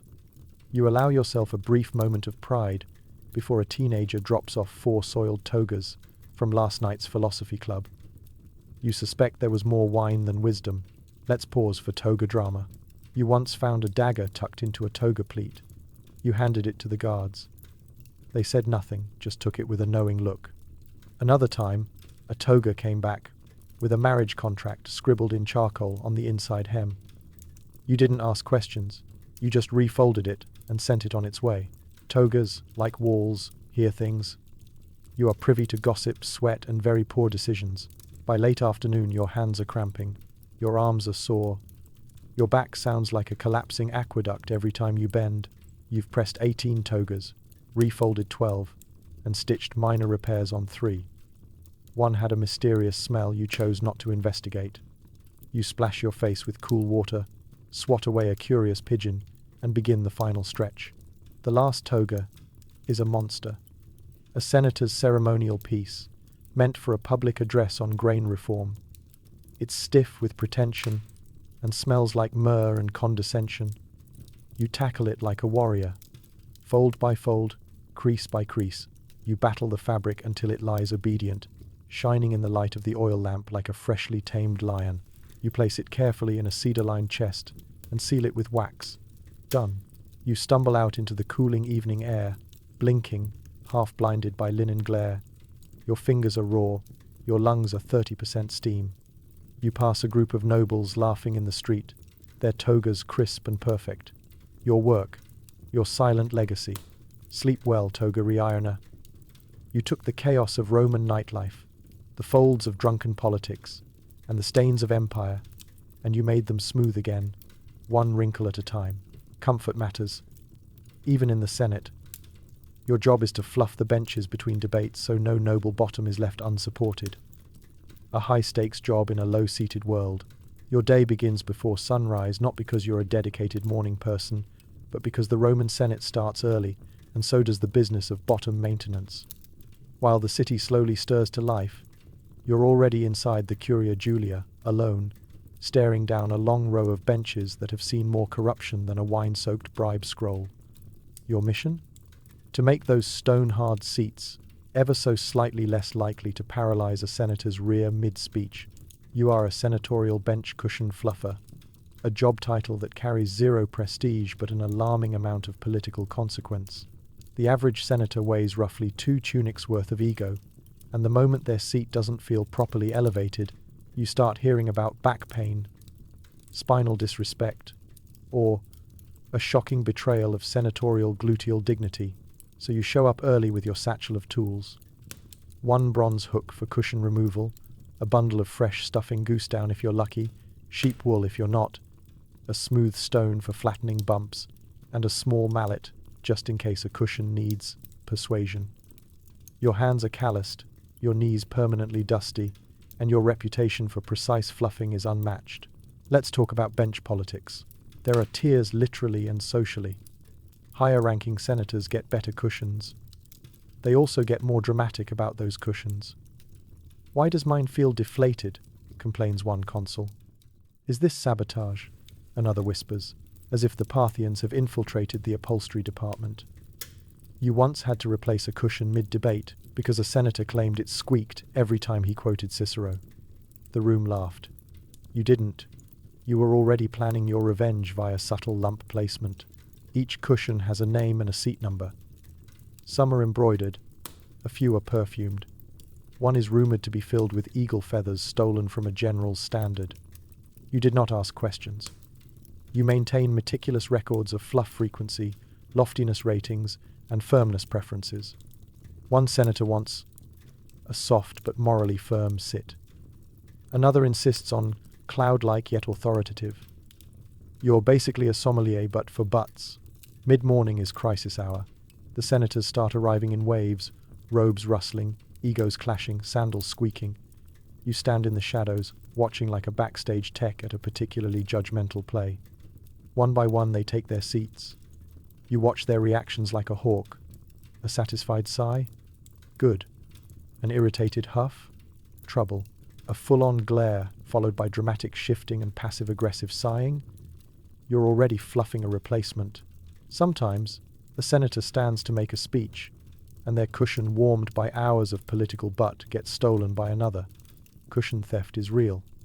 You once witnessed a 3-cushion heist during a debate on aqueduct funding. You had to break it up by slamming a mallet on the floor and declaring a comfort emergency. You're not proud, but you are efficient. Let's pause for a moment and discuss technique. You don't just fluff a cushion, you revive it.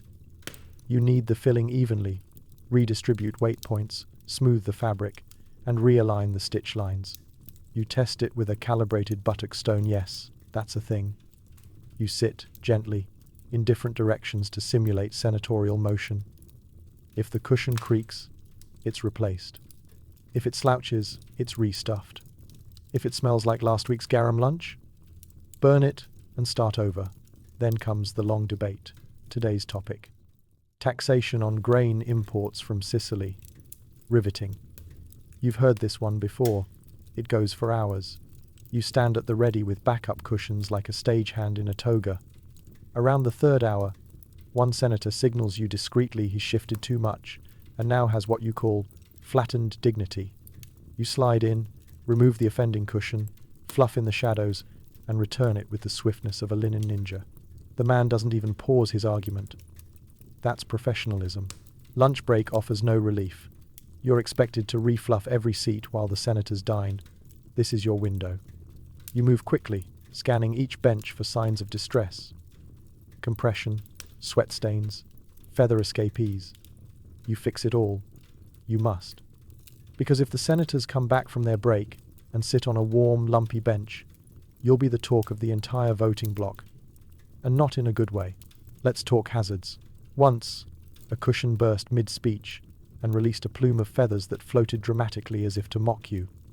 Another time, a senator accused you of intentionally misfluffing his seat after he voted against a road you happened to live near. You weren't, but you considered starting. You also deal with dramatic seat protests, where senators refuse to sit until their cushion feels like it respects the republic.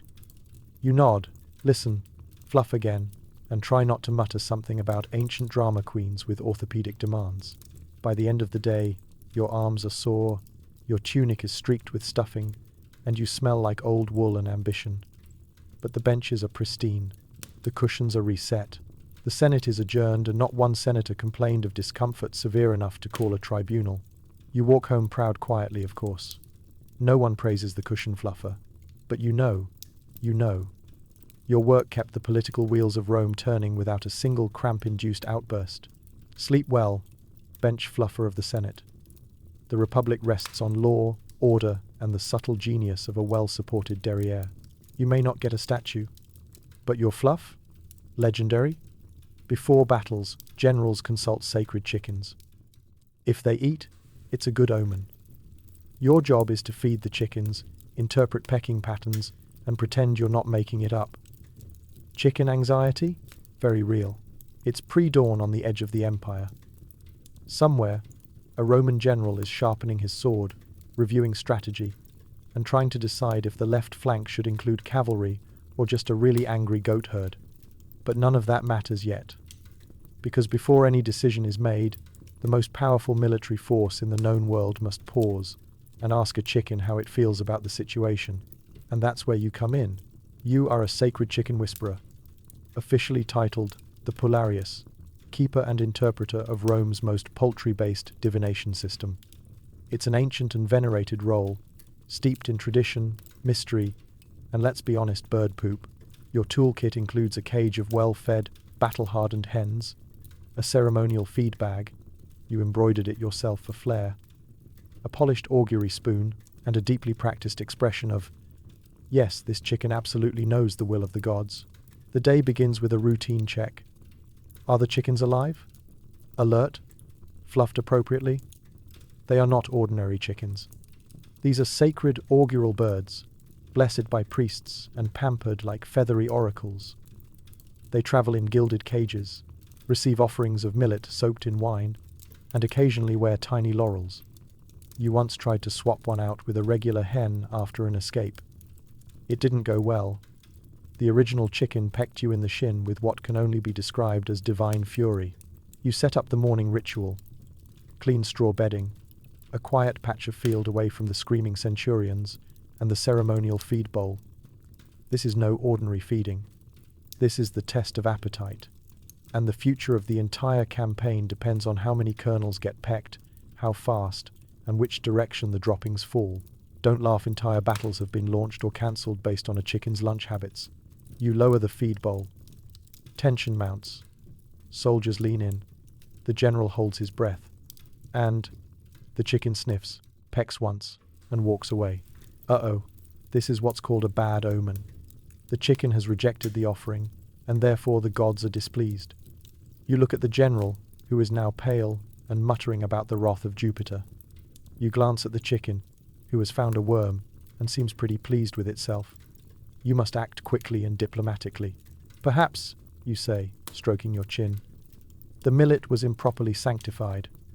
We should try again after a brief purification ritual. And maybe add a few raisins. They like raisins. You're not exactly lying. But you're not exactly not making it up either.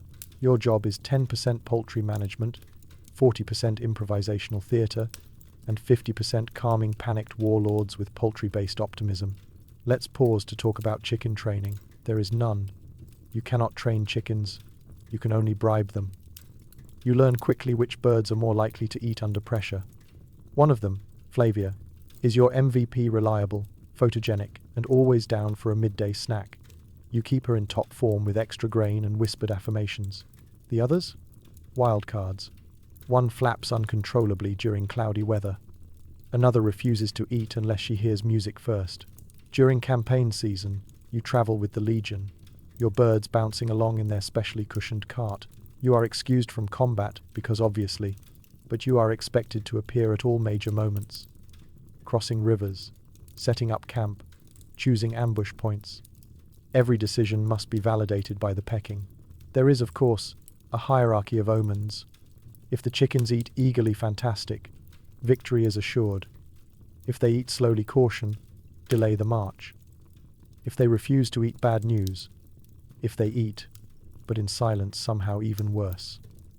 If one of them explodes, this happened once, long story. You suggest a full retreat and possibly converting to a different religion. And then there's the time you had to fake a good omen. The general was nervous. The army was restless. The chicken was asleep.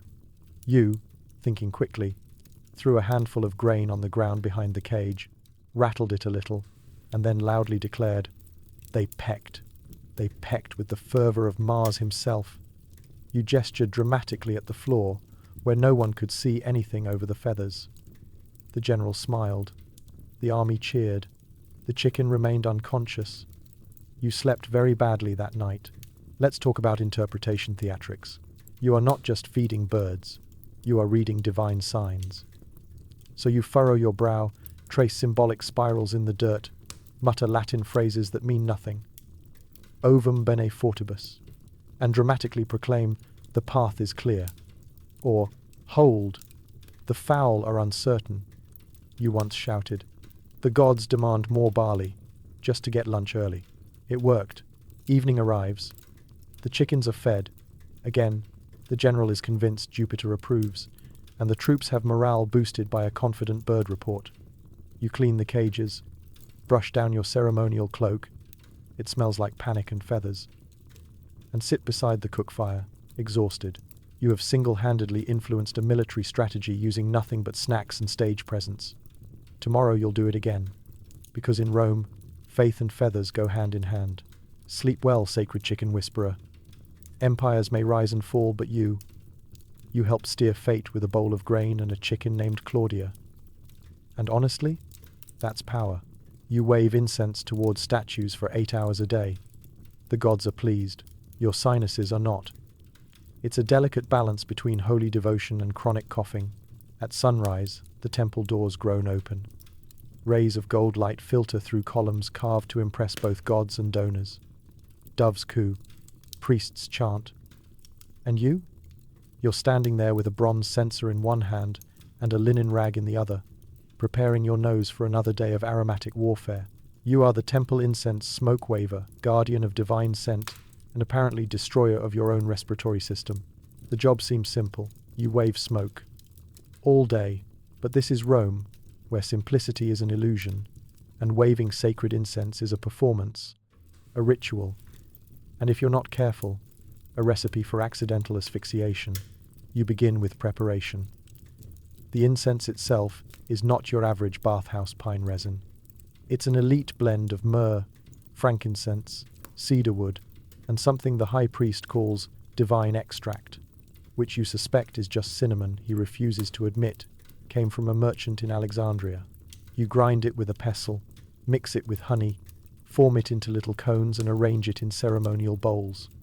The smell is glorious. For about 5 minutes, then it's just everywhere. In your robes, in your lungs, in your dreams. Your censer is bronze, heavy, and hot. It's suspended by chains and swings like a sanctified wrecking ball. You light the coals, place the incense on top, and begin the waving. It must be steady, rhythmic, and directed at the appropriate deity with respectful form. Not too fast, disrespectful, not too slow, disappointing, and never ever directed towards someone's face. Unless that someone is a statue of Jupiter, in which case, wave directly at the beard. Let's talk technique. You hold the censer slightly above waist height, and sway your arm in a gentle arc. Left to right. Pause. Then right to left. If you do it correctly, the smoke drifts like divine fog. If you do it wrong, it billows like someone's burning laundry. One time you sneezed mid-wave and flung the censer across the room. You nearly incensed the wrong god.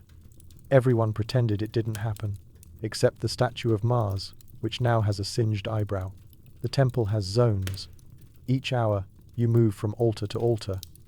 One for Juno, one for Minerva, one for that lesser-known fertility god whose statue keeps mysteriously losing its fig leaf. Each deity demands a different blend. Mars gets something spicy. Venus gets floral. Neptune gets sea salt and despair. You carry the labeled packets in your sash like a divine apothecary. Around mid-morning, the temple fills with visitors. Some come to pray, others to complain. A few just want to sniff something pleasant before heading to court. Your job is to keep waving. No eye contact, no chatting, just swirling clouds of scented smoke, symbolic devotion, and slow, sinus destruction. Let's pause and talk about incense-related hazards. Burns? Oh yes. You have at least 3 permanent censer scars and a 4th in the shape of a dolphin. One time a child bumped your elbow and the censer swung into your leg like a holy hammer. You didn't cry. Not because you're brave, but because you were so clogged with smoke you couldn't breathe properly. And then there's the coughing. You try not to. It's undignified. You stifle it with polite throat clears, pretend yawns, and one time a spontaneous Gregorian-sounding chant that fooled the head priest for weeks. But the smoke finds its way. Into your robe, up your nose, down your soul. At the end of the day, your voice sounds like a philosophy teacher who swallowed a brazier. But here's the catch. The job is important. The smoke isn't just symbolic, it's divine communication. It carries prayers upward. It purifies the air. It pleases the gods. One poorly waved puff could be the difference between a bountiful harvest and a rat infestation that lasts 3 years. No pressure. Lunch break is not a break. It's a shift in scent. You switch to calming blends lavender, sage, and something called bliss root that makes you slightly dizzy. You eat a bit of bread behind the Jupiter altar and try not to pass out. The censer, like the gods, is never truly off duty. Afternoons are worse. The temple heats up. The incense grows thicker. Tourists start asking questions. Do you actually talk to the gods? Can I wave the censer for my nephew's birthday? Is that beard real on the statue? You nod politely, wave smoke toward their confusion, and let the holy fog do the explaining. You once caught a pigeon that flew into the temple and tried to roost on the Apollo statue. You waved it away with a particularly aggressive cinnamon swirl. The priests declared it a sign of divine favor. You declared it unpaid pest control. Evening comes. You perform the final purification ritual, a slow procession past each statue, waving the censer in long, deliberate sweeps. You whisper the closing invocation, more hoarse than holy. The smoke curls upward, catches in the last rays of sunlight, and bathes the altar in golden haze. It's actually beautiful. You extinguish the coals, polish the censer, and store your incense cones in their linen pouch. Your robes smell like every spice known to Rome. Your hands tremble from the 8-hour wave. Your face is streaked with ash. But the gods are pleased. Probably. You step outside, lungs desperate for clean air, and breathe in the dusty evening breeze. It tastes like freedom and burnt rosemary. Sleep well, temple incense waver. You brought scent to stone, devotion to ritual, and a headache to yourself. And for one more day, Rome smelled just slightly better because of you. Lions, bears, leopards, and you. You're in charge of making sure they show up on time to the arena. Not exactly the safest internship. Welcome to the Colosseum. The crowd is roaring. The emperor is waving. The gladiators are stretching in awkward silence. And backstage, you're holding a bucket of raw meat, trying to coax a very sleepy leopard into a cage without losing a finger. You are the animal executioner's assistant, a job that falls somewhere between zookeeper, stage manager, and emergency snack. Your day begins before sunrise in the animal pits below the arena. It's dark. It smells like fur, blood, and last week's disaster with the elephants. You carry a torch in one hand and a list of scheduled beast appearances in the other. There are dozens of cages down here, each filled with something that could absolutely ruin your week. Lions pacing, bears snoring, a cheetah licking the bars and making prolonged eye contact. You're the assistant, so you're not the one doing the actual killing that's for the trained executioners, gladiators, or condemned prisoners, depending on budget and dramatic flair. Your job is to make sure the right animal shows up at the right time, ideally pointing in the right direction. Sounds easy, right? Nope, because animals, unlike actors, do not follow stage directions. They don't wait for their cue. They don't care about plot lines. And they absolutely don't appreciate being prodded into the sunlight to devour some poor soul while thousands of people chant. You spend most of your shift trying to convince apex predators that they're not still on lunch break. Let's talk logistics. Each animal is scheduled like a Roman celebrity. Morning slots go to the dramatic showdowns: criminal versus lion, gladiator versus bear, sometimes goat versus inexplicable sense of doom. Later in the day, they mix things up with novelty acts: leopards chasing dancers, ostriches pulling chariots, or, once, a mystical beast that turned out to be a shaved camel with feathers glued on. Your job is to make sure each animal gets from the subterranean cages to the arena on time, alive, and still mildly annoyed enough to attack on cue. This involves feeding the animals just enough to keep them upright, but not enough to make them nap through the show. Cleaning cages, which is somehow worse when the animal in question is watching you do it with judgment in its eyes. Walking them through the narrow corridors that lead to the trapdoors under the Colosseum floor, often using a stick, a rope, or if things get desperate, your own panic as a motivational tool. Let's pause for the pulley platforms. You haven't lived until you've tried to escort a full-grown tiger onto a wooden platform that rises up through the arena floor on a creaky rope system that looks like it was designed by a drunk carpenter with a fear of measurements. You slap the side of the platform like you're trying to convince it to start. The tiger gives you a look that says, "If this collapses, I'm eating your kneecaps first." Mid-morning, disaster strikes. The bear, yes, that bear, the one with the attitude, refuses to come out of his cage. He's curled up in the corner like a disgruntled carpet, and will not budge. You try sweet-talking. You try fish. You try blaming the Gauls. Nothing works. You finally manage to convince him with a trail of honey and pure desperation. He lumbers into position moments before the lift ascends. You're sweating. The audience is cheering. You're already calculating how much hazard pay this performance is not going to include. Let's talk mishaps. Once, a lion escaped mid-setup and wandered into the gladiators' prep room. No one noticed for a full minute because the gladiators assumed it was part of the show. Another time, two panthers got into a fight backstage and tore through a stack of props, including a papier-mâché volcano meant for a reenactment of Mount Vesuvius. You were blamed. Somehow. Then there was the infamous ostrich incident. You were told to escort it to the main floor. You assumed that meant walk beside it. The ostrich interpreted this as a challenge to a foot race. You lost. Badly. The crowd still talks about it. Around lunchtime, you're allowed a short break. You sit on a crate, eat a piece of bread, and watch a camel chew on its own harness. You're exhausted, covered in fur, straw, and whatever came out of the hyena's breakfast. But the afternoon schedule awaits. You check your list. Condemned criminal versus 2 lions and a leopard. Perfect. One of them is missing. You search the cages. You panic. You find the leopard curled up inside a broken amphora, asleep and purring like a very dangerous accordion. You whisper every prayer you know, throw a bit of raw goat meat near the exit and gently tap the bars. The leopard blinks, yawns, and slinks out like a celebrity 5 minutes late to a red carpet. Eventually the final act concludes. The emperor waves. The crowd begins to disperse, still buzzing from the show. Meanwhile, you head back to the pits to check on the animals, clean the cages, and prepare for tomorrow's lineup. Someone mentions crocodiles. You pretend not to hear. By sundown, the cages are locked, the corridors are quiet, and you finally exhale. You survived another day in Rome's most chaotic backstage zoo. Sure, your tunic smells like goat liver, and your hair is permanently matted with fur, but hey, no one got mauled today. Directly. Sleep well. Animal executioner's assistant.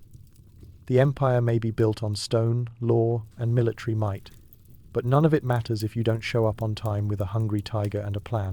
Some statues had sacred navels that needed regular cleaning. Your job is equal parts Q-tip and prayer. You're paid in small coins and big side-eye. It's not the kind of job you imagined growing up. Maybe you wanted to be a soldier, a baker, a philosopher with a dramatic beard. But fate had other plans. Divine, lint-filled, incredibly specific plans.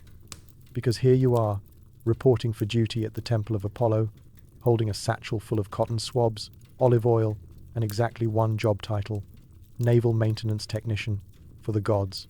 You arrive at the temple just after dawn, when the marble columns glow soft gold in the sunlight and the pigeons haven't yet begun their morning siege. The head priest nods at you. He doesn't speak.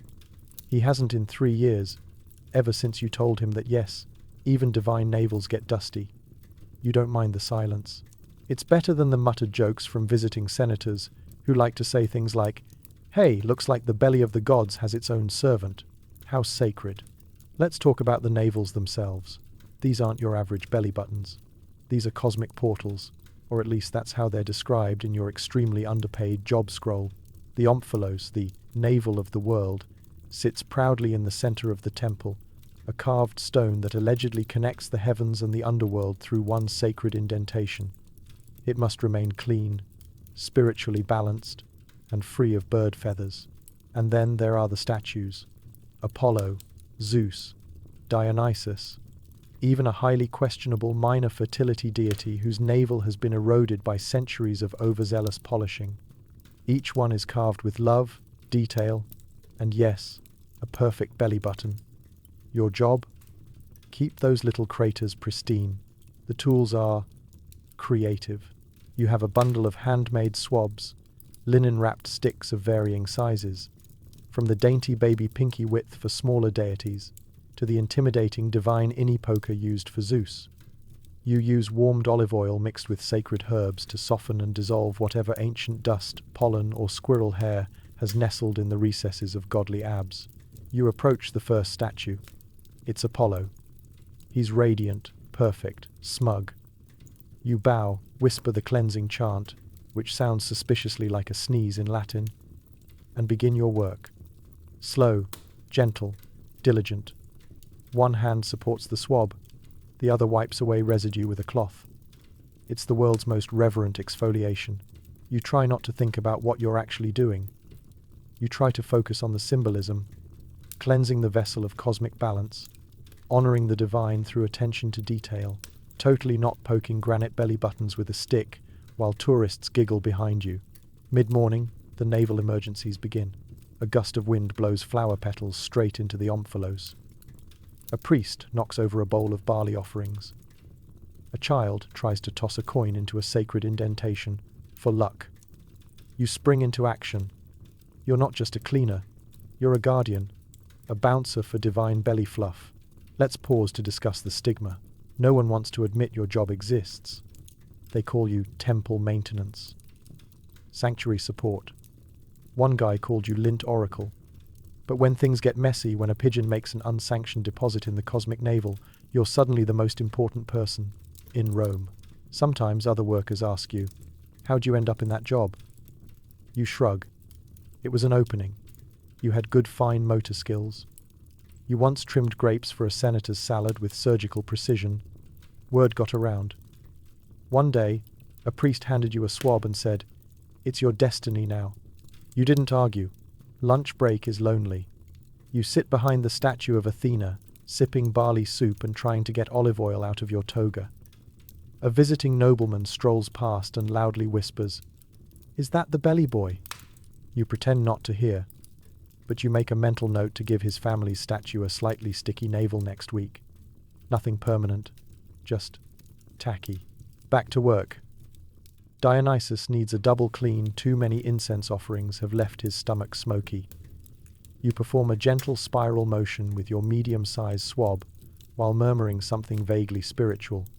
You once tried to recite actual prayer verses, but got distracted and accidentally whispered a recipe for fish stew. Let's talk about artistry. Yes, your job is repetitive. Yes, it's a little ridiculous. But you take pride in your technique.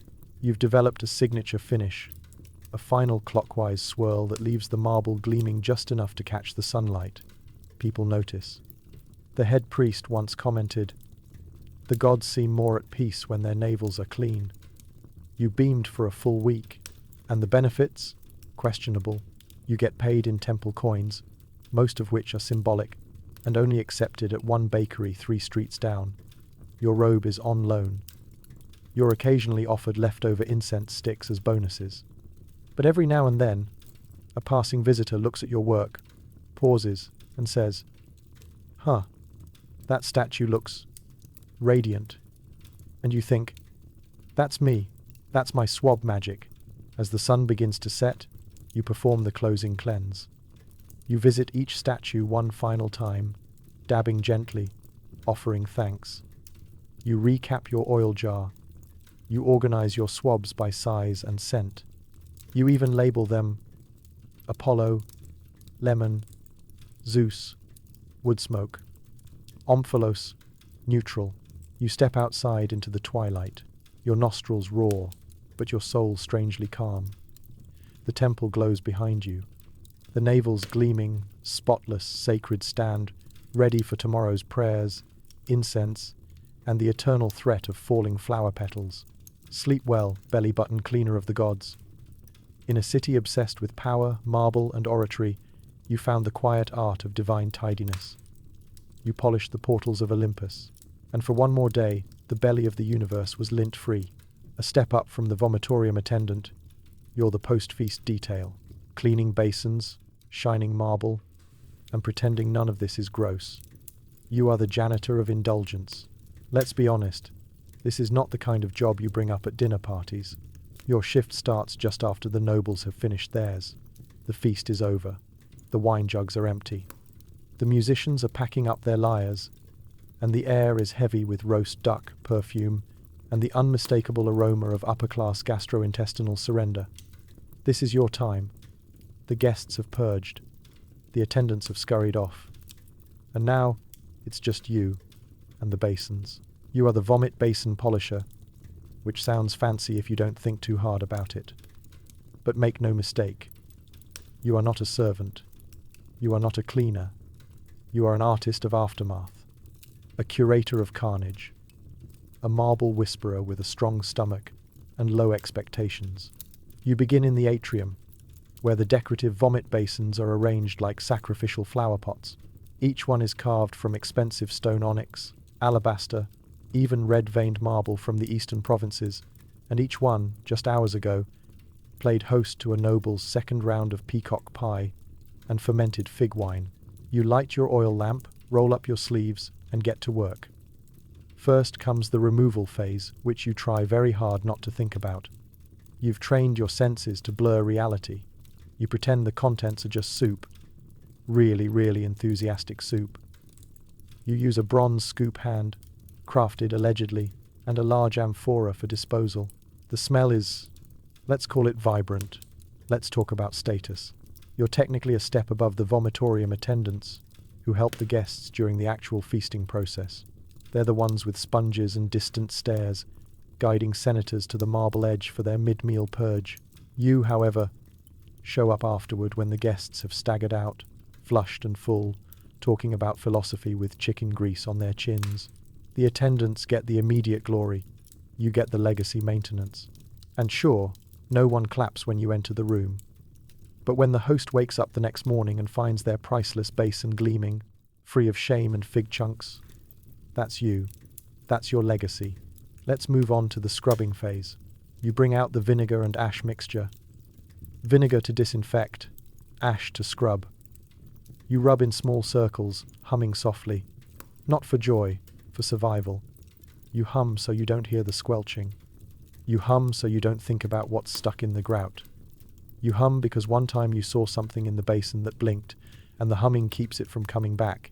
Some feasts are worse than others. The Saturnalia? Disaster. No rules, no moderation.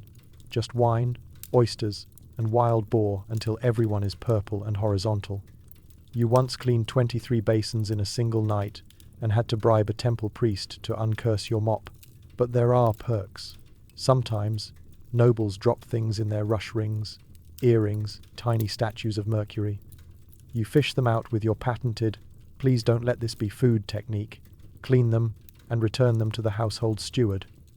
You're rewarded with a coin, or a slice of leftover honey cake. Once, you got a nod of respect from a senator. He might have been drunk, but still, let's pause to admire your toolkit. Bronze scraper. For dried. Evidence.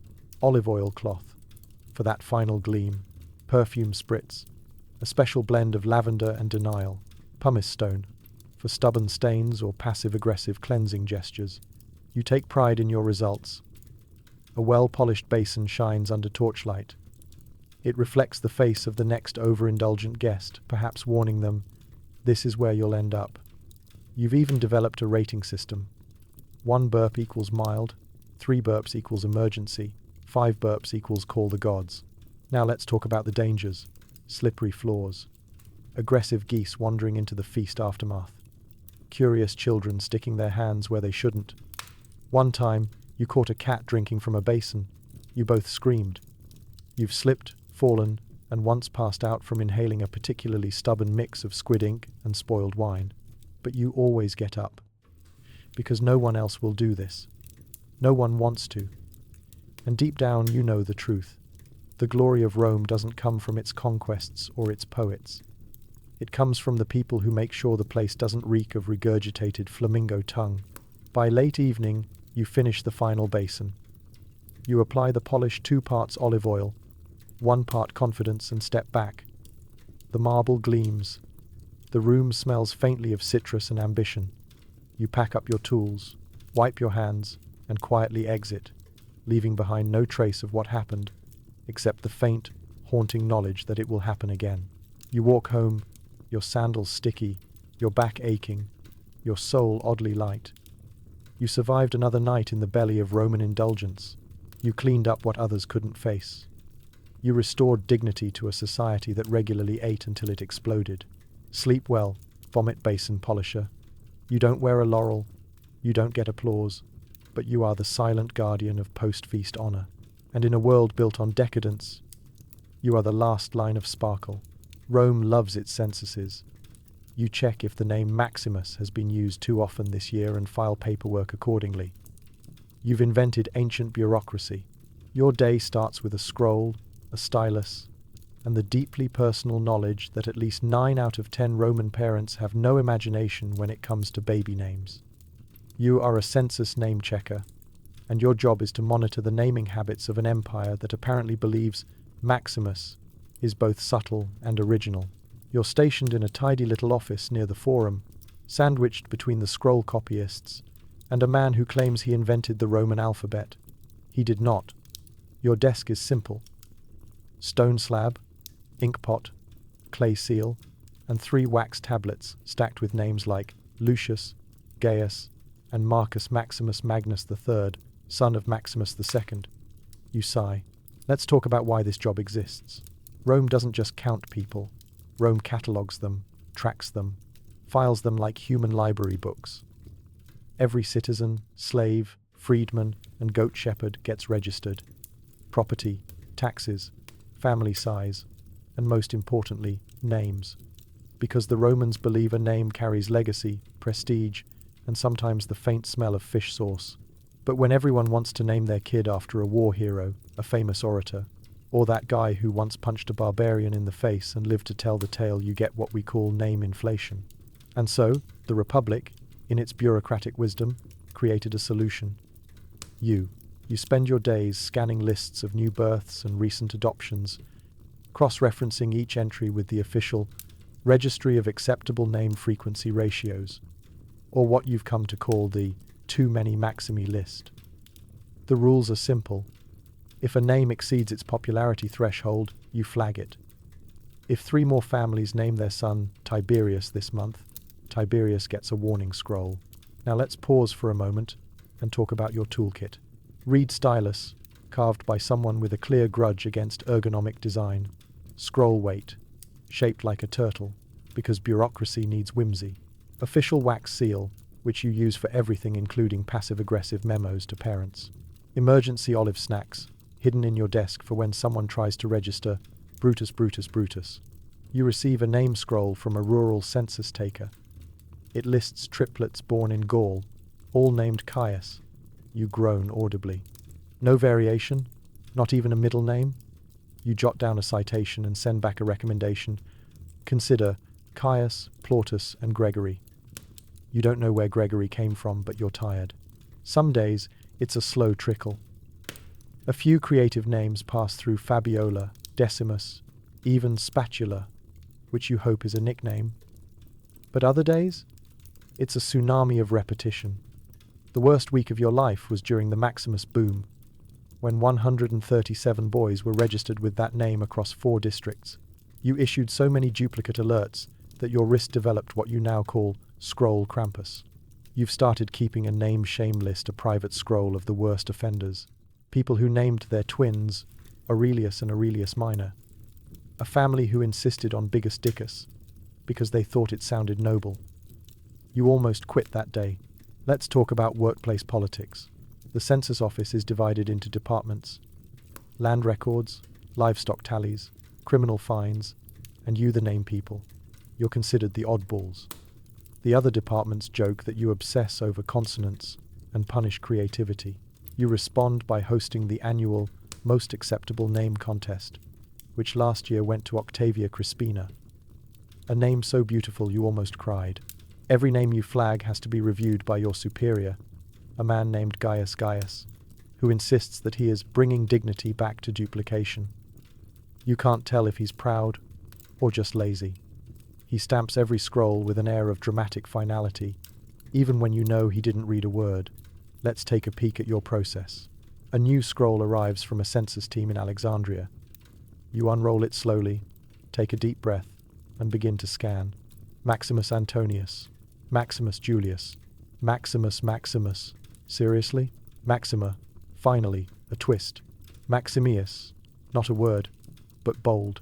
You reach for your red wax and start sealing the alerts.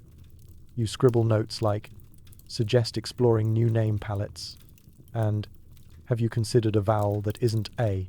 By mid-afternoon, your desk is a mountain of parchment.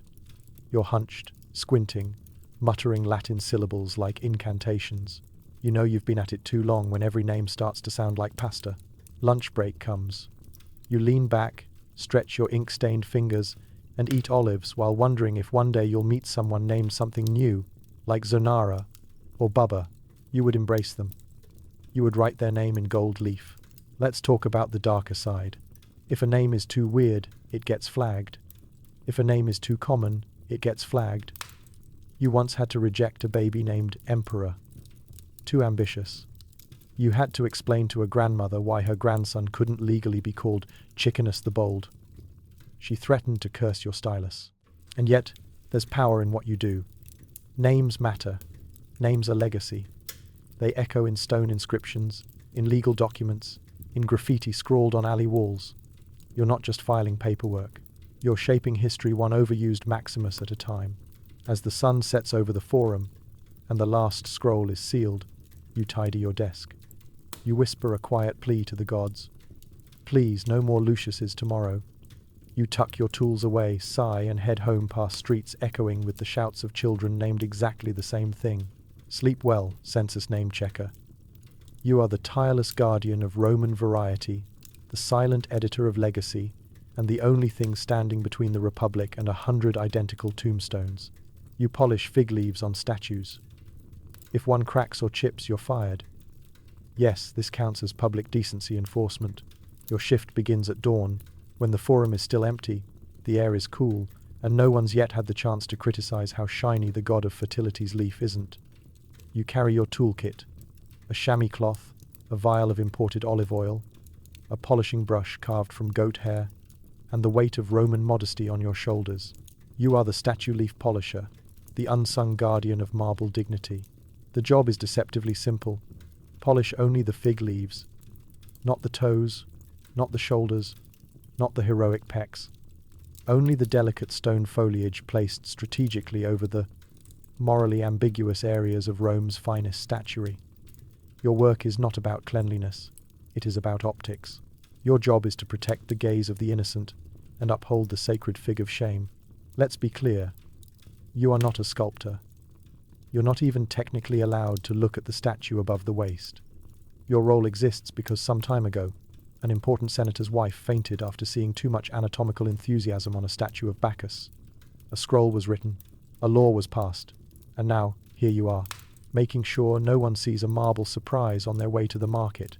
You start with Apollo, whose fig leaf is the size of a modest saucer and shaped with unnecessary flair. You dab a bit of oil onto the cloth and begin your delicate circular motion. No pressure, no haste. Too fast and you risk a crack. Too slow and people begin to wonder what exactly you're doing. You've learned to find the rhythm. Polish, pause, reposition, repeat. Now let's talk about the shame factor. You work in public. That's the point. Your presence is supposed to remind citizens that the statue is being monitored for moral decorum. But it also means enduring 1,000 smirks, raised eyebrows, and comments like, "Ooh, giving Mars a bit of a shine, are we?" To which you say nothing. You've heard it all. From senators to schoolboys, everyone thinks they're the first to make a joke about your leaf work. The worst are the drunk poets who wander by and narrate your polishing with impromptu limericks. You try to block it out. One time, a group of visiting Greeks started rating your polish jobs out of 10. You got a 6. On Mars. Unacceptable. Let's discuss materials. Each leaf is carved from a different type of stone. Some are part of the statue itself, sculpted in with artistic precision. Others are add-ons, glued in place after public taste turned modest. Those are your biggest nightmare. One chip and the whole thing snaps off like a brittle fig-flavored tragedy. And if that happens, you're out. Replaced. Possibly exiled. You've heard of one guy who cracked Jupiter's leaf and was reassigned to sponge duty at the fish sauce factory. Every day you conduct a leaf audit. You check for weatherware, bird damage, vine interference, and oddly often children who think it's hilarious to poke the leaf with a stick. You once caught a goat chewing the lower half of a minor satyr's leaf. You had to wrestle the leaf fragment out of its mouth and then explain to a very annoyed temple priest why the satyr looked suddenly too enthusiastic. Around midday, the heat sets in and your job becomes slippery. The oil softens under the sundae, the marble warms. You must adjust your pressure. Too hard and you smudge. Too soft and you leave streaks. You develop a whole system of gestures. The half swipe, the dab and buff, and your personal favorite, the double circle shimmer finish. It's subtle, elegant, only you can tell it apart. But it matters. You sometimes wonder who designed these fig leaves. Some are modest. Others are so elaborate they might as well be centerpieces. One leaf on the statue of Priapus, yes, that Priapus, is almost theatrical. You've polished it for years and still can't tell if it's a leaf or a small shrub. Let's pause for your professional nemesis, the rain. Rain doesn't just dull your shine, it seeps into the leaf crevices, leaves water stains, and if you're unlucky, bird droppings get caught in the runoff. You've shown up to a statue looking like it's been through a storm and a minor festival. Your response? Sigh, roll up your sleeves, and double your buffing time. Lunch break is brief. You sit behind a statue of Venus tastefully draped and nibble on olives, trying not to think about how your entire career hinges on preventing a piece of stone from becoming too interesting. Someone passes by and drops a coin near your feet. For the leaf polishing fund, they joke. You pocket it. Bread money. By late afternoon you hit the grand finale. Mars, god of war, whose fig leaf is notoriously prone to chipping due to a pigeon nest directly above him. You've petitioned for a net. No one listens. You perform your final polish, step back, and admire your work. The leaf gleams. It whispers of modesty. It declares, "This is a respectable statue." You clean your cloths, cap your oil, and return your brush to its satchel. The forum glows gold. Tourists take tasteful glances. No scandal today. Sleep well, statue leaf polisher. You are the line between Rome and visual chaos. You are the keeper of fig and form, and while your name may not be chiseled in marble, your work makes sure everything else stays tastefully covered. Acoustics matter when you're naked. You walk through bathhouses shouting into corners to make sure the echo isn't awkward. Sometimes people tip you to stop. Congratulations. You've become a vital cog in the luxurious, slippery machinery of Roman hygiene. You are the lavish bathhouse echo tester, the empire's most echo-conscious human megaphone. Your mission? Make sure the interior acoustics of Rome's grand bathhouses are dignified, symmetrical, and echo just the right amount when someone says, "Pass the soap." It's not glamorous, but it's essential. Because in a society where your social rank can be determined by how loudly your voice bounces off a marble column, echo management is prestige maintenance. You might not wear a laurel wreath or command a legion, but by Jupiter, your voice will reverberate like it means something. Your shift begins before the crowds arrive. Just you, the steam, and an architect's rough diagram that basically reads, "Yell here, walk there, avoid splash zone." You enter the frigidarium, the cold bath, and let out your first official test phrase. Ave, echo. The sound returns in a gentle wave. Crisp, polite, one bounce only. Perfect. Next, you try a few more samples. Who dropped the olive oil? I said I'm not interested in your cousin's amphora business. And your personal favorite? Is that fungus, or is the floor just textured? Each one is designed to test different vowel clusters, volume levels, and social awkwardness thresholds. If the phrase bounces too sharply off the ceiling and hits someone's ears in the wrong frequency, you flag it with a wax tablet note. Awkward echo. Guests may feel judged. Let's talk technical challenges. You're testing in marble chambers. The kind of marble that reflects sound so precisely, it's basically gossip in physical form. Add in domed ceilings, tiled floors, a few trickling fountains, and at least one old man humming out of tune, and you've got an acoustic Rubik's Cube. You don't just shout, you pace, adjust, and modulate. One moment you're yelling toward the ceiling, the next you're whispering into a corner alcove shaped like Neptune's elbow, and gods forbid someone's in there early. You'll be halfway through a perfectly projected "Who Stole My Sandals?" only to lock eyes with a naked senator. Neither of you recovers. By mid-morning, the steam begins to rise in the caldarium, the hot bath. Your voice gets more dramatic here, mostly because the room makes everything sound like a tragic monologue. You say something like, "My loofah, she is gone," and suddenly you've invented Roman opera. But sometimes the echo's too good. A single word can ricochet around the chamber like an accusation. Once, you tested the phrase, "Did he just fart?" and it bounced back 7 times.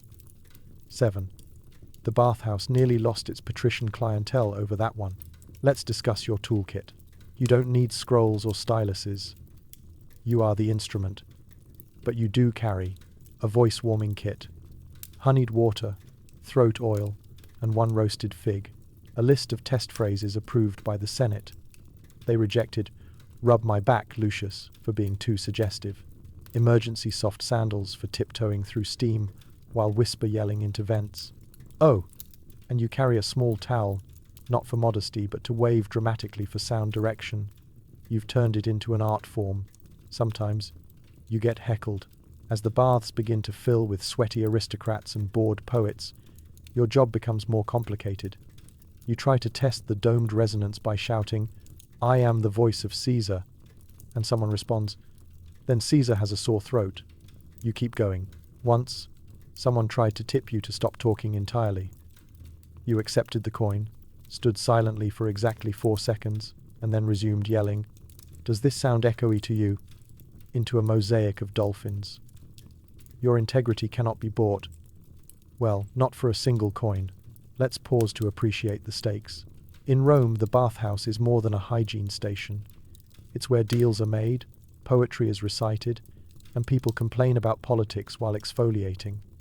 If someone's joke echoes wrong, if laughter comes back distorted, if a casual insult turns into a round-trip sonic missile, you are the one to blame. A badly tuned bathhouse can ruin reputations. Once, a general's compliment to a magistrate was misheard, thanks to bad acoustics, as an insult to the man's goat. The scandal lasted 3 weeks. You were called in to purify the sound field. You did 3 days of echo recalibration using the phrase, "That's a lovely toga," in 15 tonal variations. Crisis averted. By late afternoon, your voice is hoarse. Your earlobes are sweaty. You've just completed a full vocal circuit of the tepidarium, the palaestra, and the fountain room, where the acoustics make everything sound like an aggressive question. You note the trouble spots, give the marble a gentle knock for good luck, and prepare to file your report.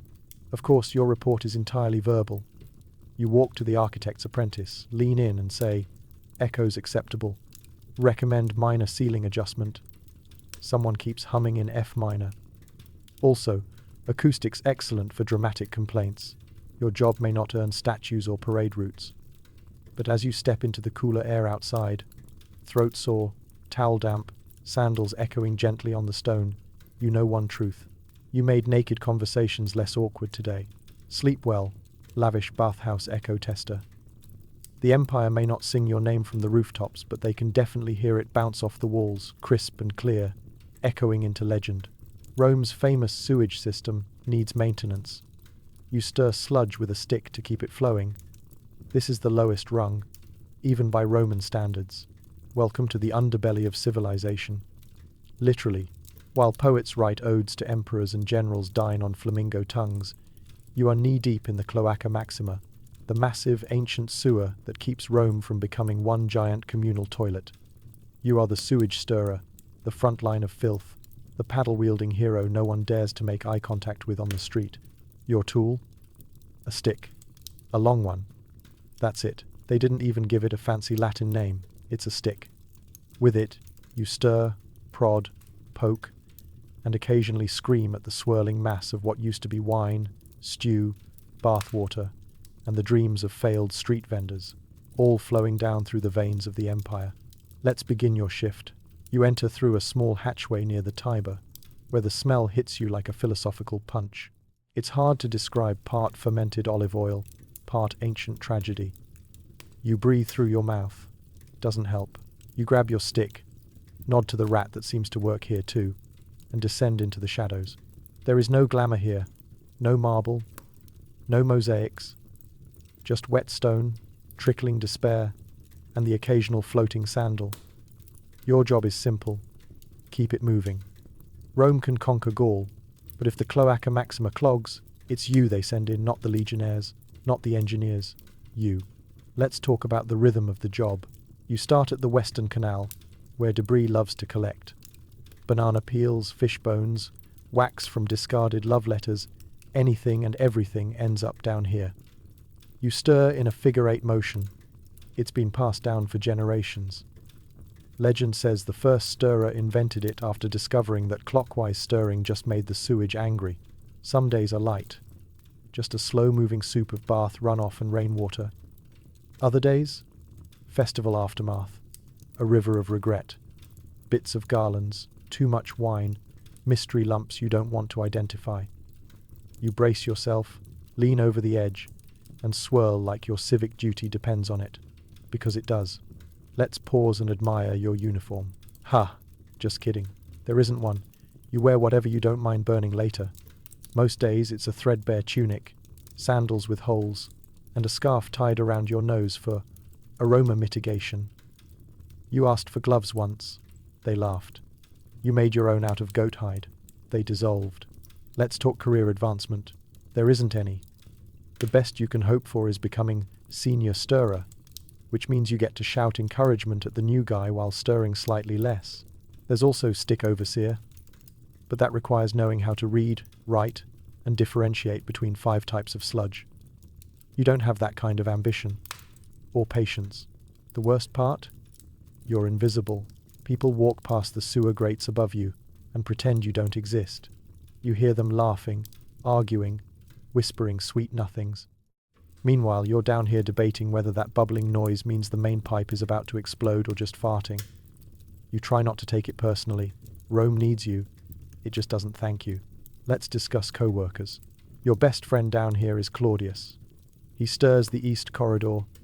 He's got a lazy eye, a sharper nose than you'd expect, and a deep affection for boiled cabbage. You bond over shared suffering and the occasional game of what do you think that used to be. You once found a gold coin. He found a human tooth. You don't ask questions. You've also got the rats.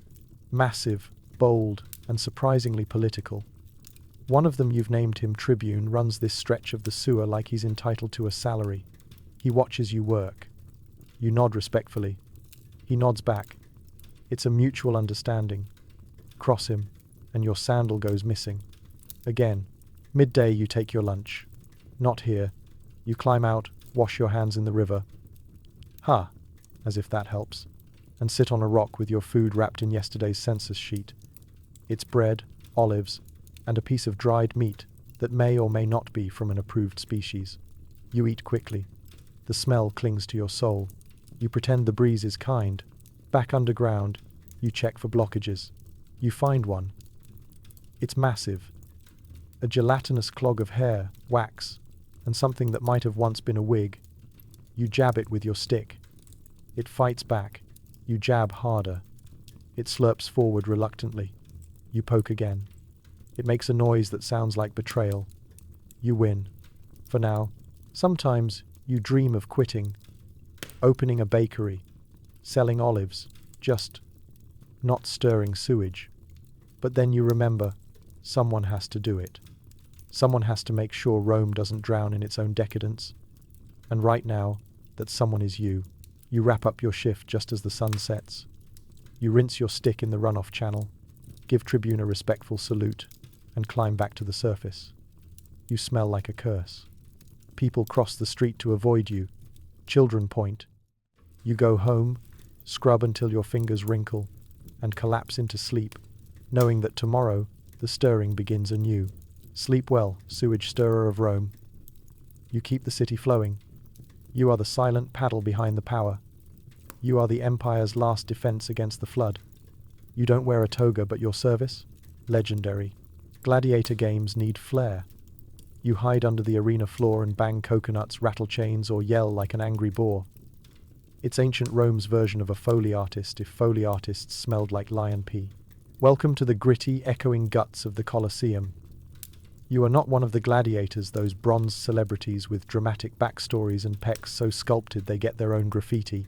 No, you are beneath them. Literally. Huddled in a dusty, cramped corridor under the arena floor, with a crate of random noise-making tools and a very specific job. Make it sound like battle is twice as heroic and 5 times as crunchy.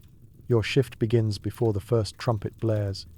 You descend the narrow ladder into the sound chamber, the pit, as the other noisemakers call it.